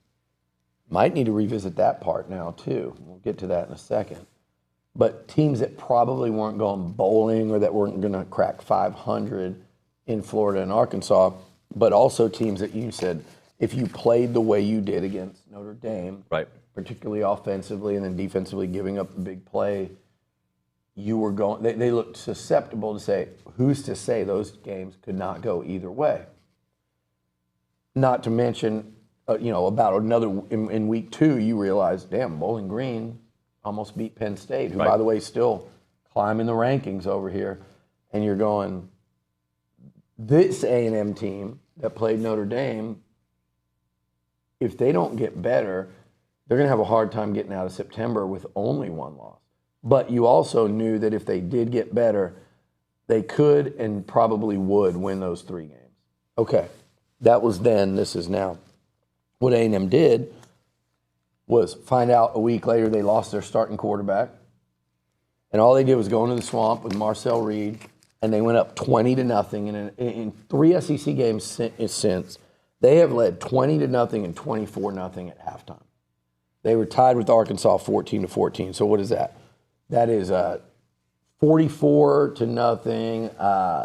58-14 in 3 SEC games they've led at the half.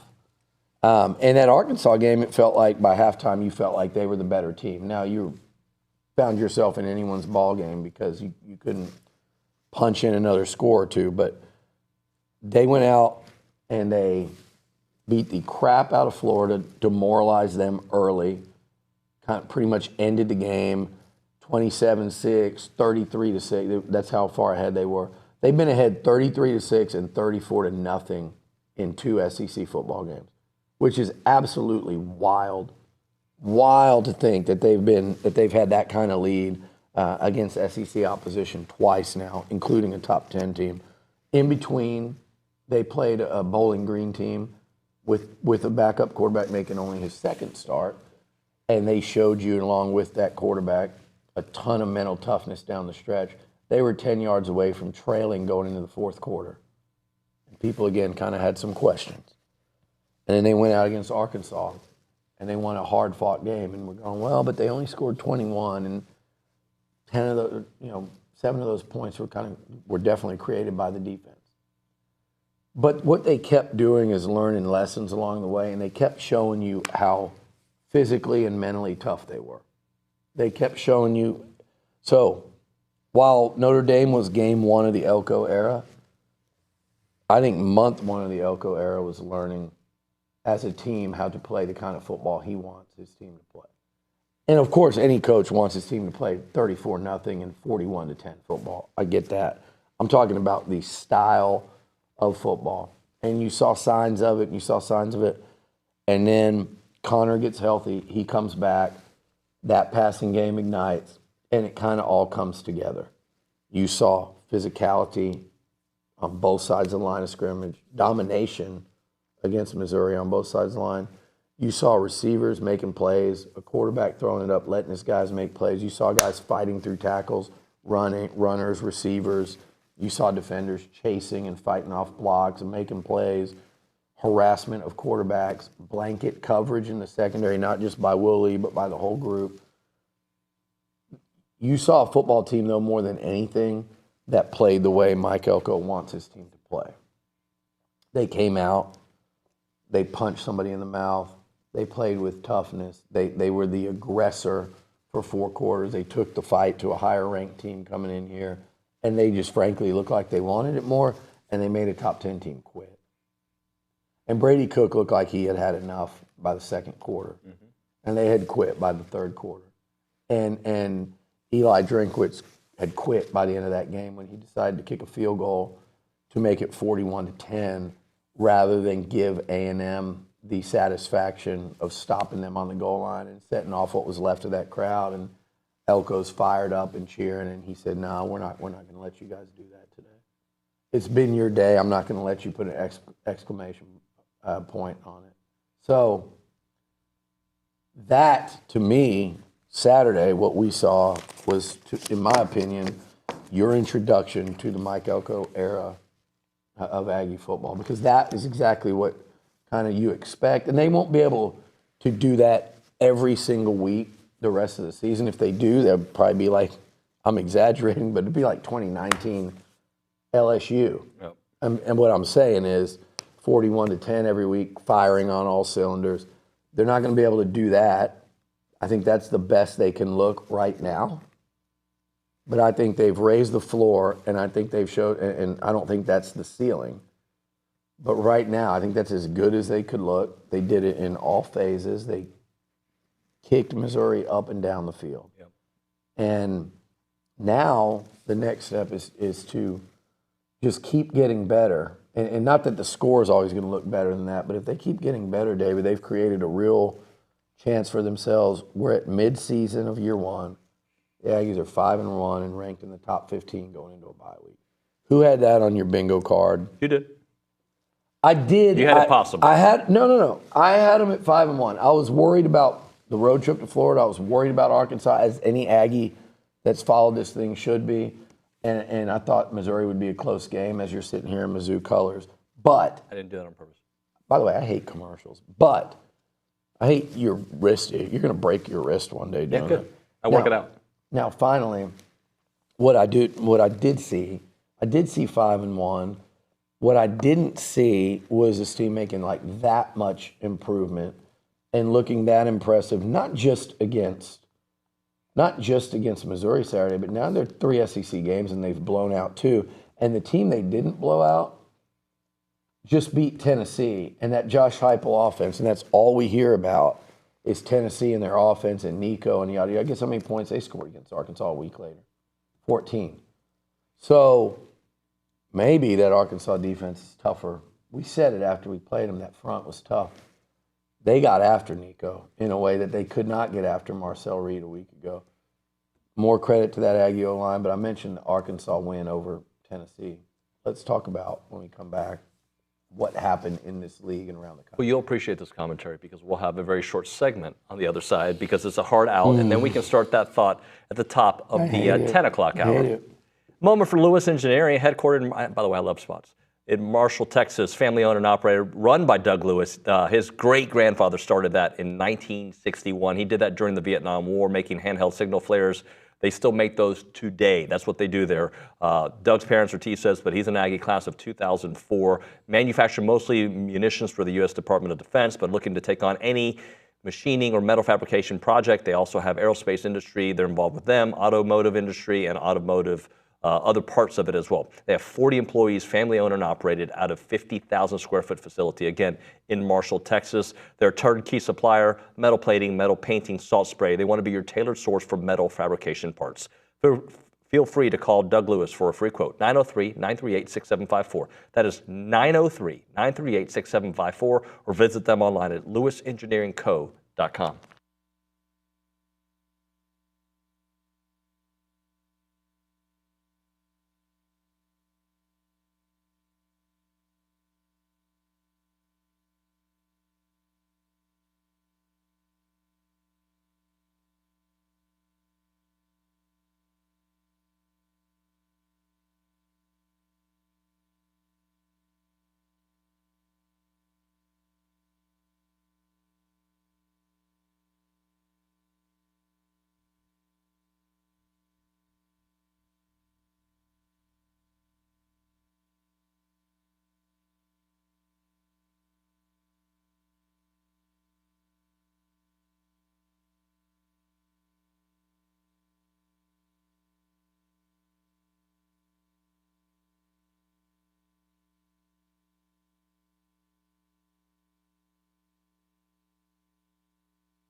We are TexAgs Live, presented by David Gardner's Jewelers Rollo Insurance Studio. We go back to the Angry Elephant News and Social Center. Props to Greg Jasper and the crew over there at the Angry Elephant. Had a blast on Friday.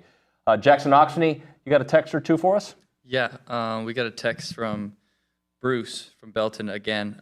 He's got a bold Bruce. prediction. He's got a bold prediction for us here. He says the Aggies will be favored to win against Texas game week.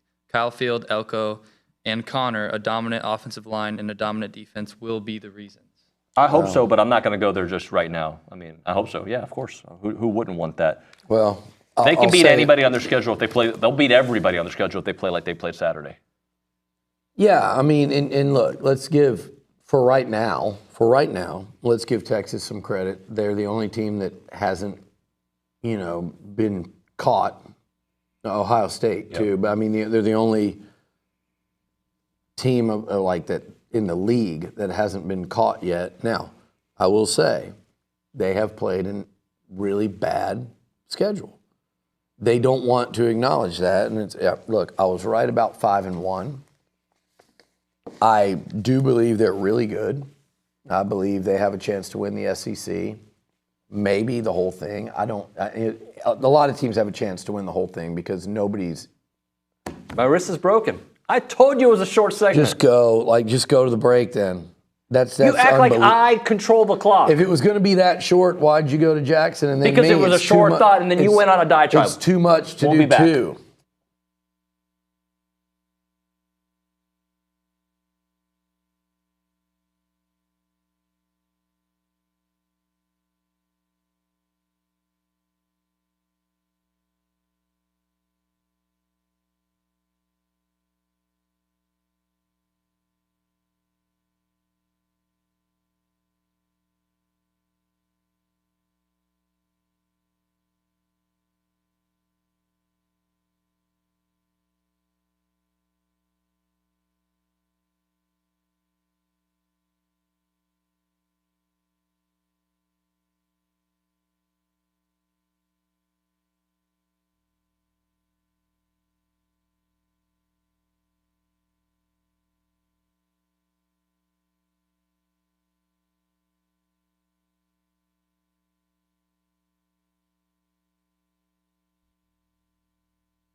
It is interesting that we're back here on TexAgs Live, and this is going to be a really long segment where I'm not going to break my wrist here on the program. We're presented by David Gardner's Jewelers. We're here in the Rollo Insurance Studio. Ready for me to read you something that Conor O'Gara said? Sure. Which I don't think A lot of people said a lot of things, by the way, before the game, particularly Missouri's social media account, statement time, whatever statement they wanted to make. I suppose they made it. This Will Lee blanket crap, people reacting to that the wrong way. These Kyle Field comments, not only from Brady Cook, but some of the other people that cover Missouri, and that on some podcast where thought he was hitting a home run with that comment. And again, they don't like me over there. Again, like all A&M's done at Kyle Field, since, let's just say Jimbo's been here. Like, I'd love to compare Missouri's home wins during that time.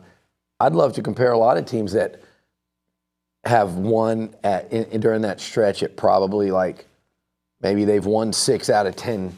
Just a top 20 to 40 program. I think A&M's a top 20 program, but teams that aren't perennial top 10 programs. I would take A&M skins on the wall at home. Let's say since Jimbo's arrived. It's like those 6 years under Jimbo and now Elko. Look, they just beat a top 10 Missouri. They beat a top 5 LSU a couple years ago. They beat number 3 Florida. They beat number 1 Alabama. They beat number 11 or 12 Kentucky. They beat number 11 Auburn. I'm probably forgetting something obvious right now. They beat another top 10 LSU team in the 74-72. They took number 1 or 2, number 1 Clemson to the final, a 2-point conversion to tie it in the final minute. It's a massive home field advantage. I'm not even dignifying it, defending it, but credit to everyone at that game, credit to the students. Texas A&M fans showed the hell out this weekend. Yeah, they did. They did it over across the street at Bluebell. They did it here. What happened at Bluebell Park this weekend was freaking phenomenal. The support they showed for Mike Early, for those players coming back, for the whole baseball team. Aggie baseball fan support has always been incredible. It is at an all-time high. That is the best, even with what happened at Kyle Field on Saturday. And Mike Elko and this team, I believe, are going to have an argument in what I'm about to say here down the road. What's going on at A&M baseball right now is the best thing going on this campus athletically and probably way up there overall in terms of just showing what Texas A&M and the 12th man and fan support is all about. It's the best team this campus has seen in a long time, if not ever. When you look at the last 3 seasons and then what they've got on the roster and where they'll be ranked heading into this year. So my question would be, I would love to hear an update on where things are at in terms of that stadium, because what I saw there the other night was absolutely phenomenal, and it's everything Texas A&M's all about. And I hope that thing is rolling and rolling and rolling and getting close to them getting started on it, let's say. Yep. It's the best thing going on this campus since I've covered A&M sports 25 years ago. You cannot deny or argue with that. You just can't. That was incredible what we saw the other night. And then to come back the next day, Saturday morning, that should have been a sign for everyone that was worried about attendance and crying about an 11 a.m. kickoff and fall break and all this stuff, that the 12th man is better than that. They're above worrying about such things. Aggie students are going to show the hell up. They are. They showed up. They showed out. They were loud. They made Missouri and Brady Cook and everyone up there going all the way back to the game day crew, whatever they said years ago. They made everyone look stupid, like they didn't know what they were talking about, because they don't. Everybody just wants clickbait and commentary. Sure. They don't want to look at the facts. And the facts, you might throw facts at me and show me the A&M's home record during X period of time, but you're leaving out the fact of the Aggies just haven't had good football teams for the most part of unfortunately, the last 20 years. There's been 98, there's been 12, there's been 20. That's it as far as like top 5, top 10 teams go at the end of the season. Maybe there's one more in there during that time. So usually in these big games, Texas A&M is the underdog. And I'm not mentioning when they beat number 2 Nebraska, when they beat number 1 Oklahoma. That's too long ago. I'm talking about just the previous coach and the current coach. And this, or if you want to go this run in the SEC, it's a massive home field advantage. And Missouri learned that lesson on Saturday when they're going false start, quarterback can't hear, timeout, communication problems, sack, quarterback rattled, overthrowing wide open pass early in the game. All those things had to do with the crowd and the sound. So next time, maybe shut your mouth before coming in here and act like a veteran that doesn't need to get the road fans cranked up and inspired. And I would expect the same from A&M. Some poise, some understanding of it's going to be a tough enough environment on the road anyway. Let's not get that crowd at this place or that place or wherever fired up. Yep. Clip that because I think that's great for social media. All right, I'm going to read you this because it kind of goes on that. Okay. Conor O'Gara was talking about there's only been 8 10-win-plus seasons in the last 40 years, and he follows that up with, but given the remaining schedule, anything less than a 10-win regular season would be an utter letdown. I don't think it'd be a letdown. Okay, Connor. I like Connor. I do too. That's the kind of, I want to cuss right now. Again, I feel so strongly about that.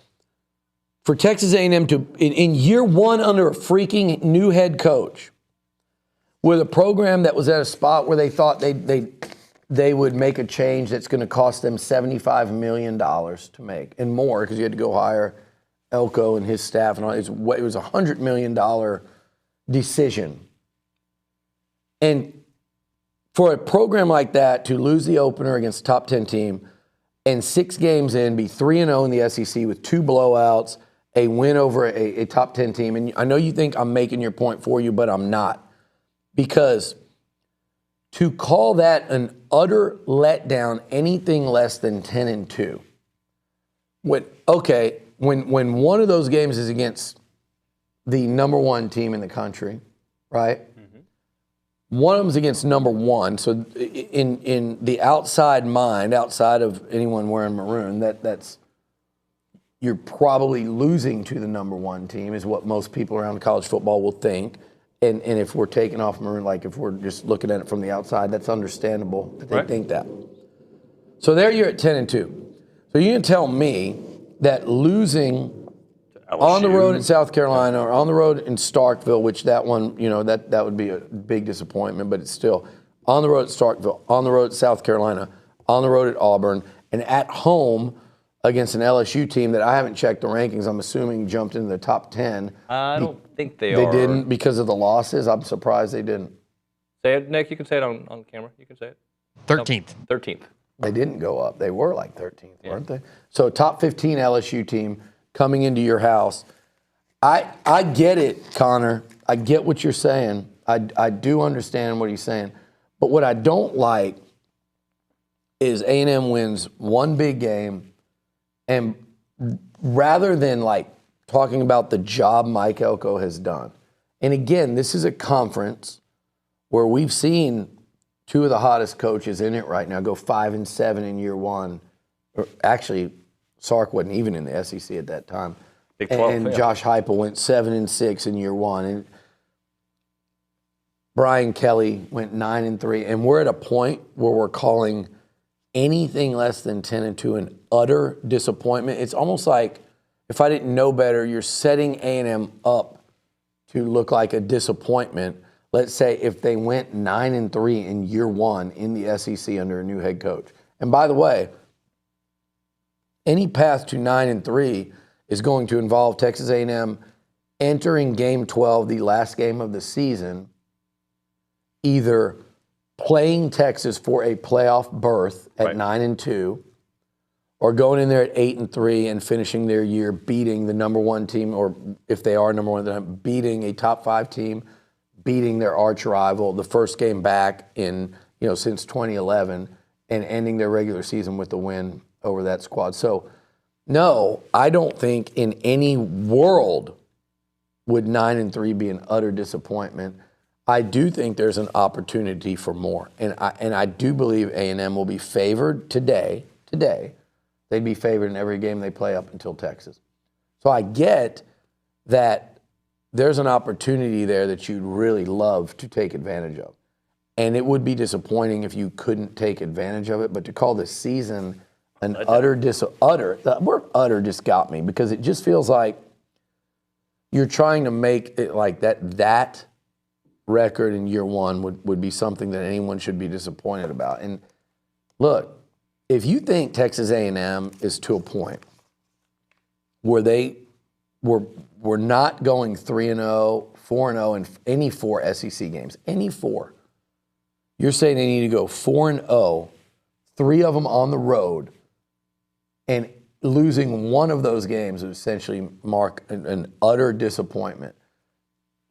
What team have you been watching? Because, again, A&M looked like a machine on Saturday. Yeah. And I do think they're going to keep getting better and better. They're also a week removed from beating Arkansas, essentially in the final 2 minutes. They're a few games removed from losing to Notre Dame in the final 2 minutes. They held on to beat Bowling Green. Like, this is a work in progress. And to assume that they're going to go 4-0 in those and call it, I think they will? I actually do. But I think part of that has to do with the schedule. Like, I think South Carolina could get beat up. I like that Mississippi State has to play Georgia this week while A&M's off, because A&M being off right now, I kind of want them to keep playing. Yep.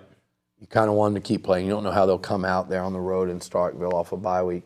I trust it'll be good, but it would be helpful if Georgia beat them up.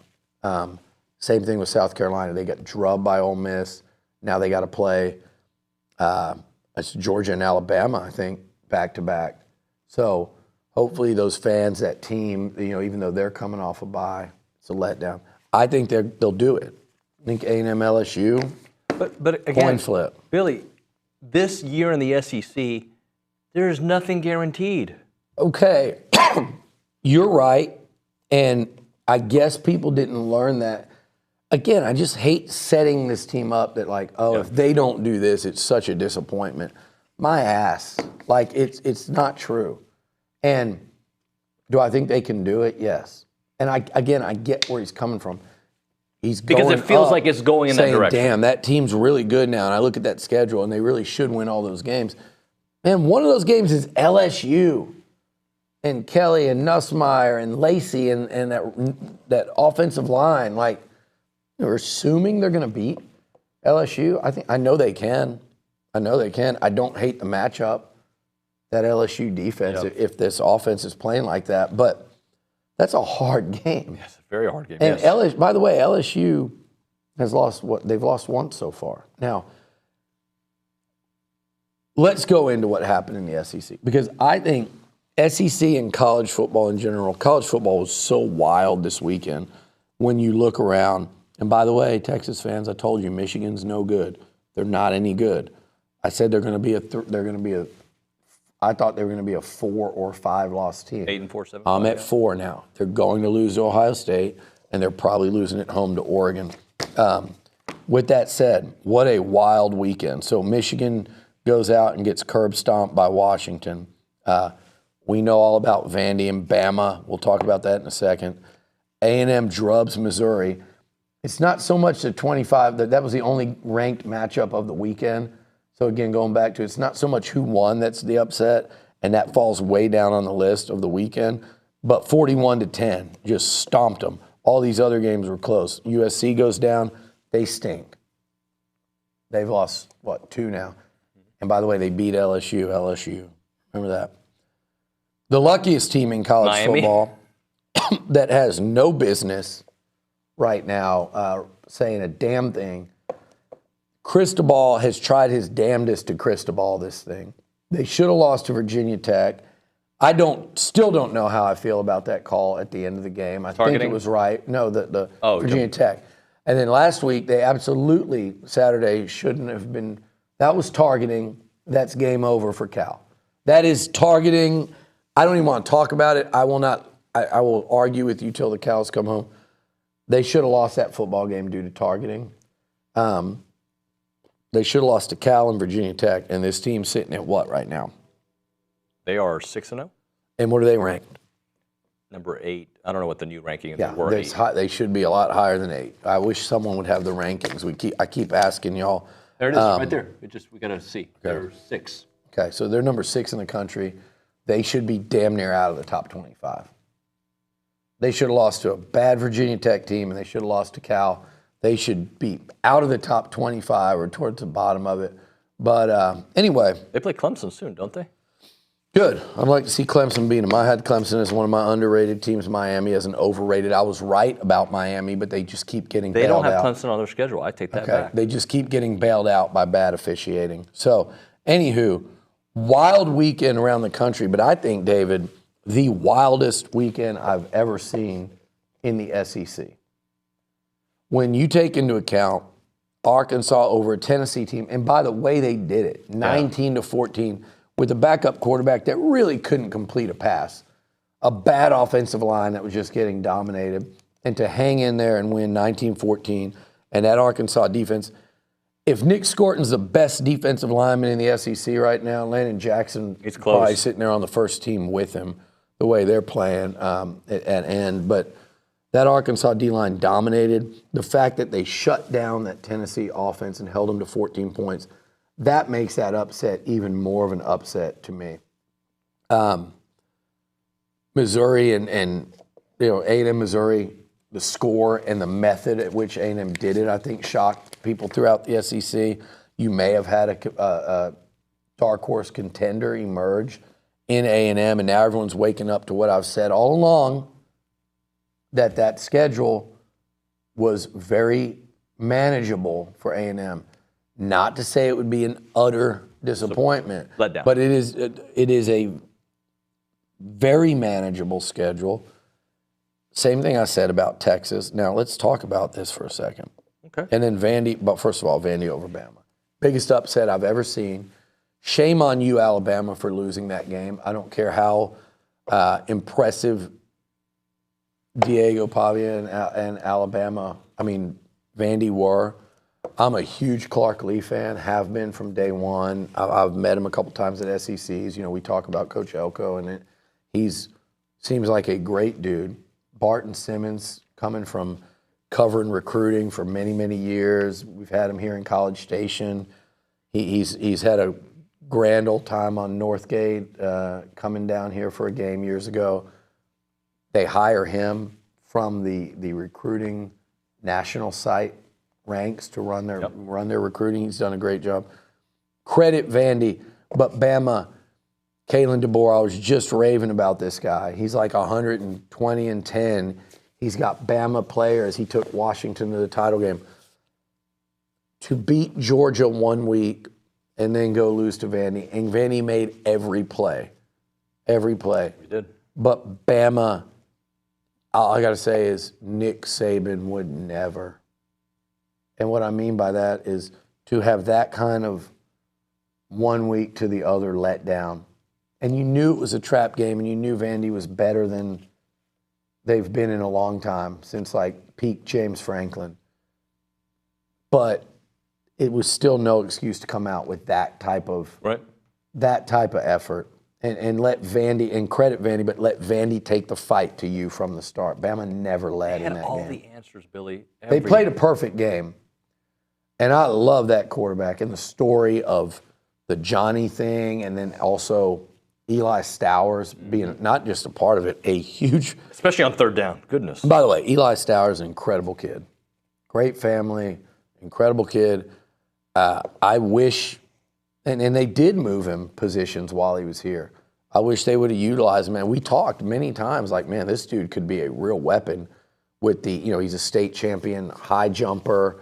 He was a mobile dual threat quarterback. We talked about it openly and often when he was here. Like, let this dude develop. He could be a real weapon as like an H-back type of tight end. Now he's just damn good. 6 catches, 113 yards against Alabama. Good for him. And I mean, a great story for that whole program. But shame on you, Alabama. Again, you want to talk about utter disappointment? Who's it going to be by the season's end? Is it going to be Tennessee? Is it going to be Bama? Or is it going to be Georgia or Ole Miss? Because here's why. They all kind of play each other and are going to beat each other up. Somebody out of that group is going to be a 3-loss team, and that is going to be utter disappointment because somebody, especially if it's not Tennessee, if it's Ole Miss, Bama, or Georgia, and they finish with 3 losses or more, there's your utter disappointment of the season coming out of this league. But a wild, wild weekend in the conference. And look, David, the big winners were the Aggies and Longhorns. Longhorns were a big winner because they didn't have to play. They were also a big winner because now they get to say in the last couple weeks, oh, look at our schedule now. And I'm sure you could pull a lot of things I've said, but I'll still say, I know Vandy beat Alabama, but let's be real. Would you rather see Vandy or Alabama on your schedule? No Bama, no Ole Miss, no Georgia, no Tennessee. It is still an easy schedule. Now, with that said, all of a sudden you play the team that beat Tennessee. You play the team that beat Bama. You play the team that beat Ole Miss. So I will give Texas credit there from the standpoint of your schedule has gotten a lot tougher in terms of strength of schedule. Oh, by the way, you played the team, you don't play Missouri even, who was ranked in the top 10 and still ranked. But Billy, guess what? You play the team that beat Missouri. Everything you're saying, I 1,000% agree with. And please don't take this as a disagreement. But yes. Disagreement. Their schedule is harder than we thought. It's still against teams that may win 6 or 7 games. Probably. Yeah, like Vandy's probably going to win 6, Vandy, maybe 7. Vandy, Arkansas. Kentucky will probably win more than that. I have to look, but okay. I think they'll win more than 7. But still, you're right. And these aren't 9-10 win teams. By the way, you're going to Fayetteville. You're going to Nashville, where it's going to be burnt orange, and they're going to brag about that when everyone that goes there does that. You're not going to these brutally tough places. And by the way, the teams you're up about, A&M's already beaten 2 of them in Florida and Arkansas. But their schedule got a lot tougher. Let's be honest. Their strength of schedule got a lot tougher. But you're still not going to Tuscaloosa. You're not going to Oxford. You're not going to Nashville. And I said Knoxville. I said they don't play Georgia. They do play Georgia. I meant they don't play LSU, who's another. Yep. You're not going to Baton Rouge. It's still a lighter schedule, but I will give, not credit, but I will call a spade here. And their schedule, the teams they're playing, look a lot tougher now than they did a couple weeks ago. Right. And they've scored some big wins in Kentucky, in Arkansas, and in Vandy. And in A&M. I always forget to include A&M in that. So 4 of their opponents beaten, 4 of their future opponents in the last 2 weeks have beaten top 10 teams. That's scary. That's a significant bump up for them because we're talking in real time. We're not talking historically. Right. Now, as far as A&M goes, their schedule looks, if Texas did this, A&M's kind of did this. Yep. Which I'm fine with, just like I said Texas fans should be fine with. But the teams A&M has played / beaten, that looks better and better. Notre Dame has rallied since the loss to Northern Illinois. So your loss looks better after for a minute there you're going, wow, what's that going to look like? Florida with a big win over UCF, and they look better. I watched some of that game. Graham Mertz. He looks really good. They've gotten better. They manhandled Central Florida at home. Okay, so that, and by the way, Florida State looks really bad, so you might have a win on the back end. That win over Florida and to beat them like you did looks a lot better. That win over Arkansas looks a lot better today when you see a week later what they did to Tennessee. And then on top of that, what they did Saturday to Missouri it's probably the biggest eye-opener in terms of what the race is going to look like outside of Vandy Bama. Not because Vandy won and they're a title contender, but because of what your eyes saw with Bama. That was the biggest eye-opener in terms of the SEC title race. Number 2 was A&M doing to Missouri what they did. Missouri has no business. I think they're out of the playoffs, by the way. Yeah, I do too. Barring 11-1. We're going to hit a break, and I think you're right about Kentucky because I'm looking at their schedule. Vandy, Florida, Auburn, Tennessee, Murray State, Texas, and Louisville. So they probably got two more losses, maybe three, but two. You never know, though. Yeah. That game against Texas could end up being a massive game in Austin. They're not. They're not. It's not like those teams. It's not like Kentucky can't beat Tennessee by playing great defense. We just saw Arkansas do it with no offense. Which is, I guess, back to the original point. Anybody in the SEC can beat anybody this year. That's what it feels like. That is true, and that is why, again, I don't think at any 4-game stretch of SEC games, with 3 of them being on the road, you can assume anything for the A&M team. I'm sure Mike Elko would laugh that we're even discussing that right now. Let's talk about Southwood Valley Animal Hospital. That's Dr.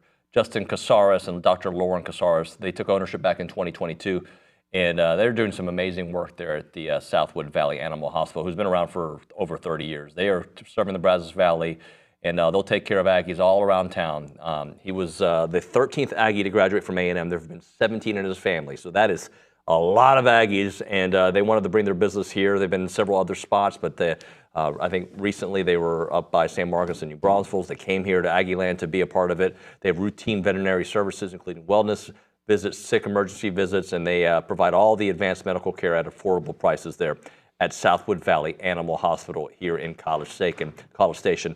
And they'll take care of students in the community and TexAgs listeners as well. If you are a new client, give them the code TexAgs, the TexAgs 12 discount, and they're going to take $12 off your visit for being a new client, and they're going to hook up students all the time too. So tell them that you're a student and they will give you a discount. The phone number at Southwood Valley Animal Hospital is 979-693-9898. Again, that is 979-693-9898, or check out the website, southwoodvalleyvet.com.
And we're back here on TexAgs Live. We're presented by David Gardner's Jewelers Rollo Insurance Studio. I want to remind the folks, Wednesday, Coach Elko will be in Houston at the Bayou City Event Center as he is talking to the Touchdown Club of Houston. That's at lunch. Lunch begins at noon.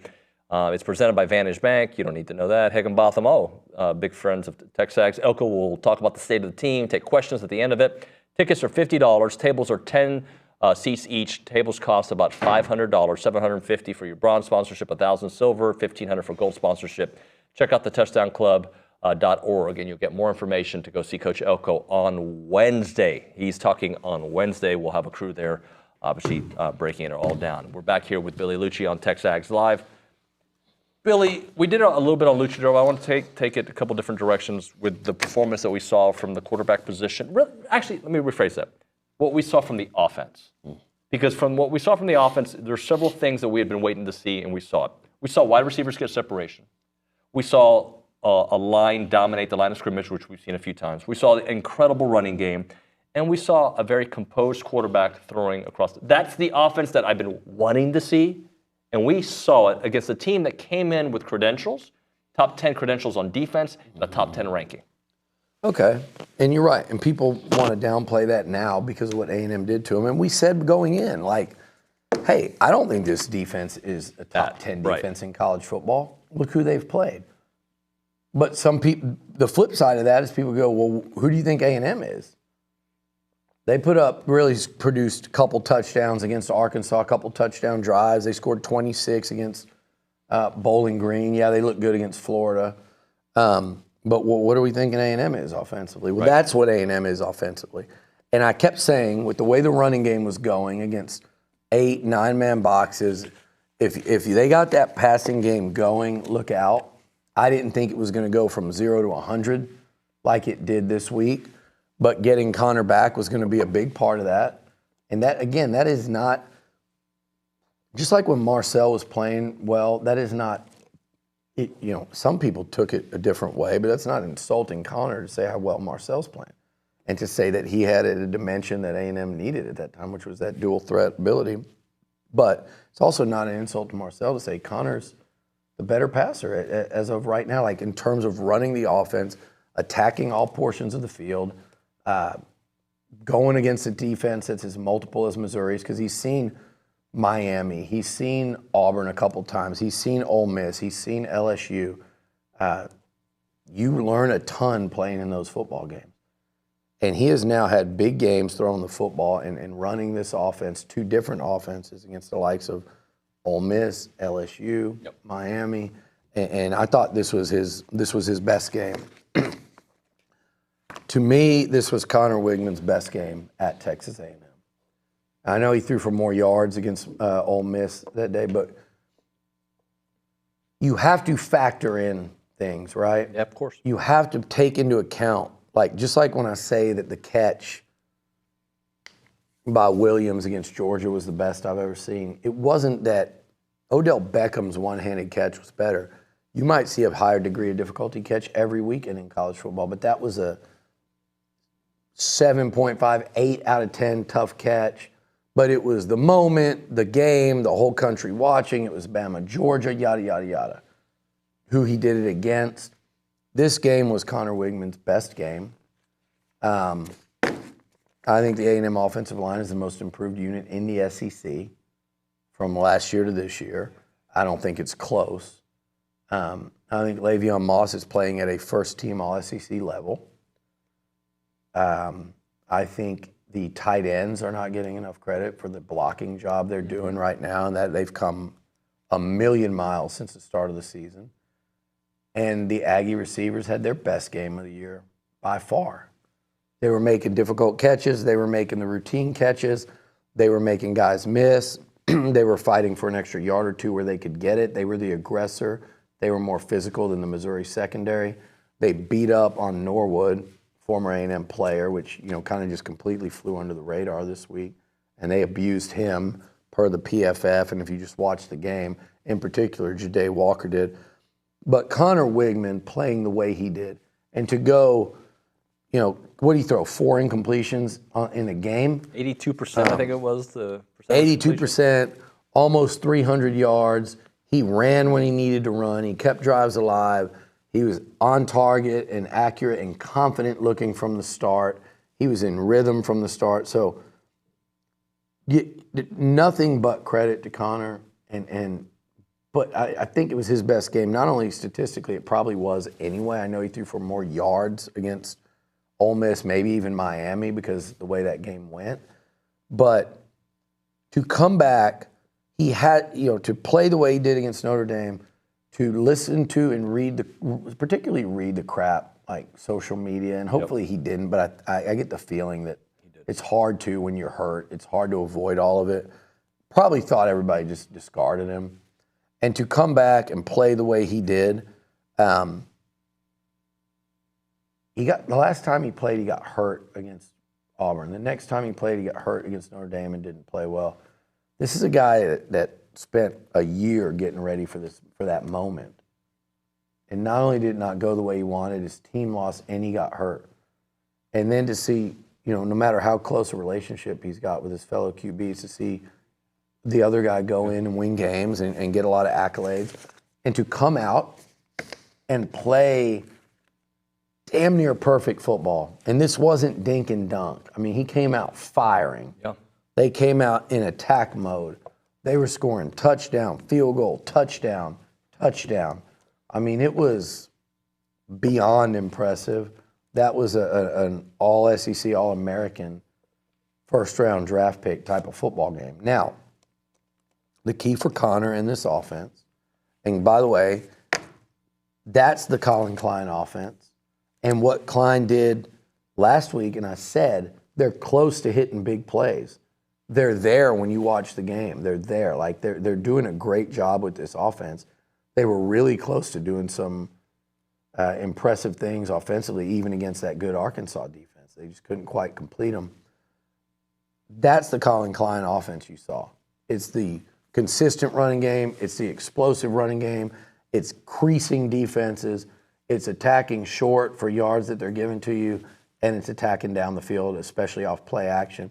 And you saw the Aggies do that, all of that, on Saturday, and it's not the finished product, but that was what the A+ product looks like, and Connor was a huge part of that. If he can continue to play like that with what we know about this O-line and this run game, and, oh, by the way, this defense, damn, man, it is exciting to think about. So now the next test for Weigman and the Aggies is to navigate all the pats on the back that you're going to get, be productive during the bye week, and then you have a bye coming off a big win in a road game against a team that's not going to get your attention with their record. That's a scary position for Mike Elko and company to navigate. That's the challenge, though, because if this unit and if Weigman and these receivers just keep getting in sync and getting more confident in each other, confident against the opposition, this football team will be very hard to beat. All right, let's hit a break here. We'll come back. I want to ask you about the portal and the additions to this team and just how they're playing, because there was a text that came in about that.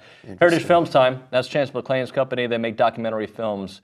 How cool would it have been to have Heritage Films out there for the tailgating on Saturday? I know it was an early one, but there were people out there having fun and just kind of capturing that moment with your family and friends, hanging out, having some barbecue, eating, drinking some great drinks, and enjoying that game. How cool would that have been to have Chance as an eye in the sky telling that story? He does family events, family get-togethers. He does features on people in your family, your grandfather, your dad, your mother, your grandmother, whoever it may be. He does that. He does documentaries on family businesses, family ranches, you name it. Chance can tell you that story in the most creative way, 2-hour documentary films that he does with Heritage Films. Call him up. You should be thinking about it. 713-893-8341, 713-893-8341.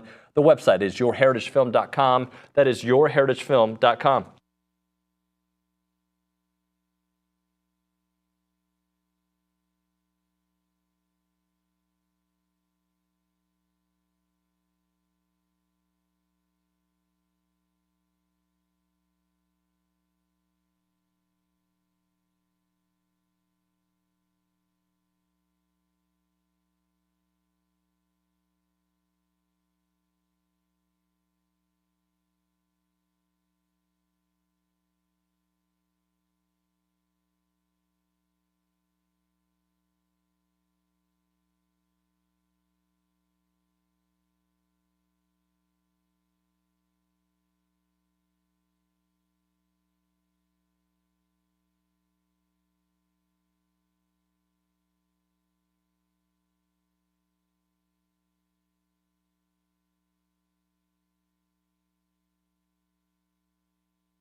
I just clapped or snapped very loud. Can you snap like that?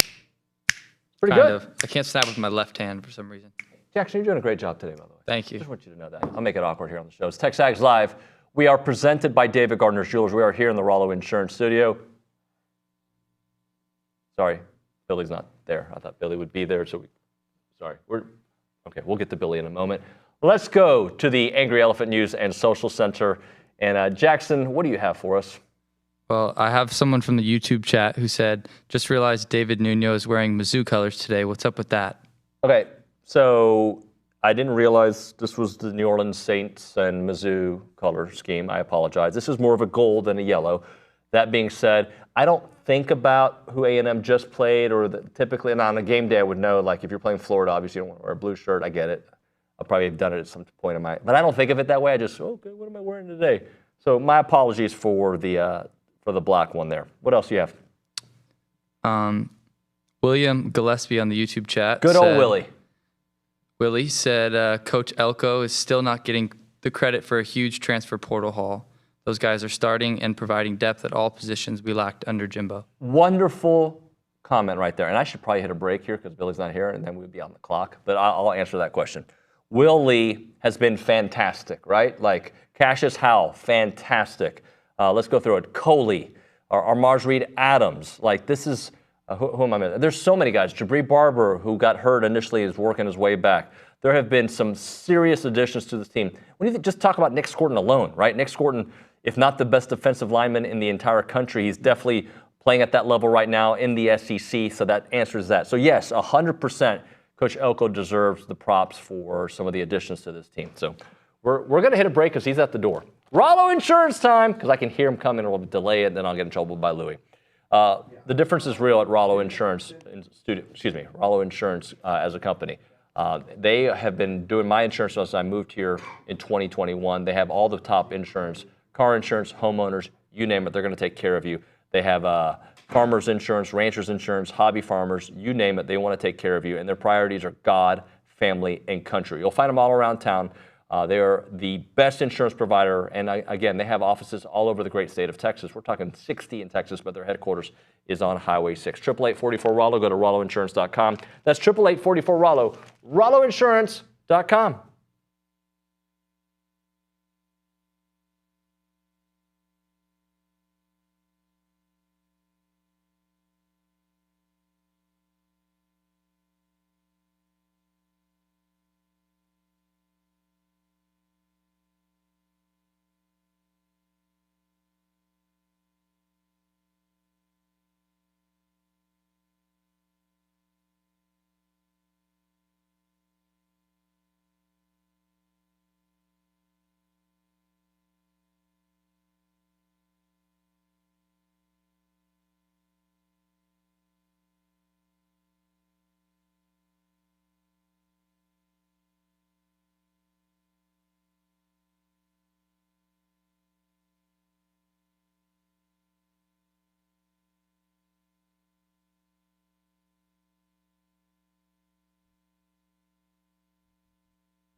Carson Stein at Bryan Broadcasting playing a little flashing lights. He knows what's up. It's TexAgs Live presented by David Gardner's Jewelers, Rollo Insurance Studio. It is now time to end the day with Double Dave's. Let's get caller number 12, 979-693-1150. We'll hook you up with your choice of a dozen pepperoni rolls or a large one-topping pizza from Double Dave's. They've been serving Aggieland since 1984. They have your favorite pizza and, of course, those world-famous pepperoni rolls. Reliable in-house delivery, bringing piping hot goodness straight to your door. Just click on doubledaves.com, and your favorites are on their way. And as a reminder, they are not open on Mondays. Billy, let's go to the Angry Elephant News and Social Center. Jackson Auctiony has got some stats for us to consider. I think Luke Evangelist compiled a bunch of them. Yeah, Luke compiled most of these stats, and you can check out his article on TexAgs.com where he gives his 12 key statistics from the game against Missouri. And I'll start with this stat where this game was the first of the season where the Aggies eclipsed 200 yards both rushing and passing. Yeah, we touched on that a little bit. I think that's those passing yards are going to be there, and what you just need to do is a little bit complementary football, right? The Le'Veon running is going to open up the passing, and vice versa. The fact that Connor's completing passes will open up the run game. No question about it. That's man. And Le'Veon Moss, he's leading the SEC now. We're at the midpoint of the season. He's up over 600 yards, and that's playing defenses from Notre Dame, a good Arkansas defense as they just showed, and then the Missouri defense again that looked bad on Saturday, but they were top 10 coming in. By the way, I forgot this. But and by the way, did a really good job against that Vanderbilt offense in Pavia. I was going to read this one to you. I don't remember this, but you would. Apparently, Drink recruited Connor, so he knew who the other guy was. Yeah, I didn't think he meant that as a slight or an insult. I think he was just trying to blow off the idea that it was. I think the real question, and Pate brought it up to me on the field after the game. It was like, it's one thing that Drink said that. Did he really think how much that? How much did those words play out in practice during the week? Were they so convinced it was going to be number 10 that they didn't didn't prepare enough for 15? But I think they did. I think he's just saying. I think he was just like, I think he was wrong. I think he definitely expected Reed to play, but also had to have been aware that there was a real chance that Connor would play. And he obviously knew who Connor was. I didn't take that as the other guy type of thing. But when you say that, it opens it up for criticism. Look, coaches have to be careful, and I know they all act like they don't care, and it does. But you do have to be careful and watch what you say. And a lot of them would sit there and say, "No, I don't. I just have to win games or lose games, and that's what I'm going to be judged for." But you just never know when you're going to say the one thing that backfires or that proves to be like kind of that statement that just kind of hangs with you for a long time. You can't be too careful where you're not honest or where you're not, where you're a liability behind the microphone and just kind of a dud. But you also got to know when you just start firing off wild crap like Drink does and like Lane Kiffin does. It's great for all of us as media and fans, but eventually it could get you. Yep. And that happened a little bit with Sumlin. It happened a little bit with Jimbo along the way. So you just never know. Try to get one more in. Offensively, the Aggies dominated, and they held Missouri to just 254 yards of total offense. And the last time that they allowed that many yards was against Kentucky in November of 2022. Oh, wow. This was the lowest output that any team's had. November of what? November of 2022. We didn't play them in 2023. No. Whoever did that is wrong. So I wonder if it was November of 22 or they played Kentucky in November or October. Are you talking about A&M versus Kentucky or Missouri versus Kentucky? Oh, that's probably A&M. A&M did not play Kentucky. Okay, let's drop it. Years. That you're reading. Jackson was handed bad information there by the tweeters out there. They're too busy on Twitter. They got it wrong. So maybe it was Kentucky in 2018 where A&M did with Elko leading the way. They beat Kentucky. I think that game may have been 10-10 going into overtime or 13-10. It's 10-10 or 13-13 going. I think it was 13-13 going into OT. Yeah, it was when Kentucky played Missouri. Okay. Well, last time Missouri gained that few yards. Yes. Okay. By the way, they doubled their yards Billy. They more than doubled their yards. No, I mean, they quadrupled their points. Yep. That sometimes happens when you win by 31 or whatever it was. So, no, truly dominant performance by A&M. Again, they're 3-0 in the SEC for the first time in several years. And, man, they've got a great look at doing more. And if they keep playing like this, the sky's the limit. Thank you, Billy. All right. We'll see you guys mañana. Thanks so much for watching and listening.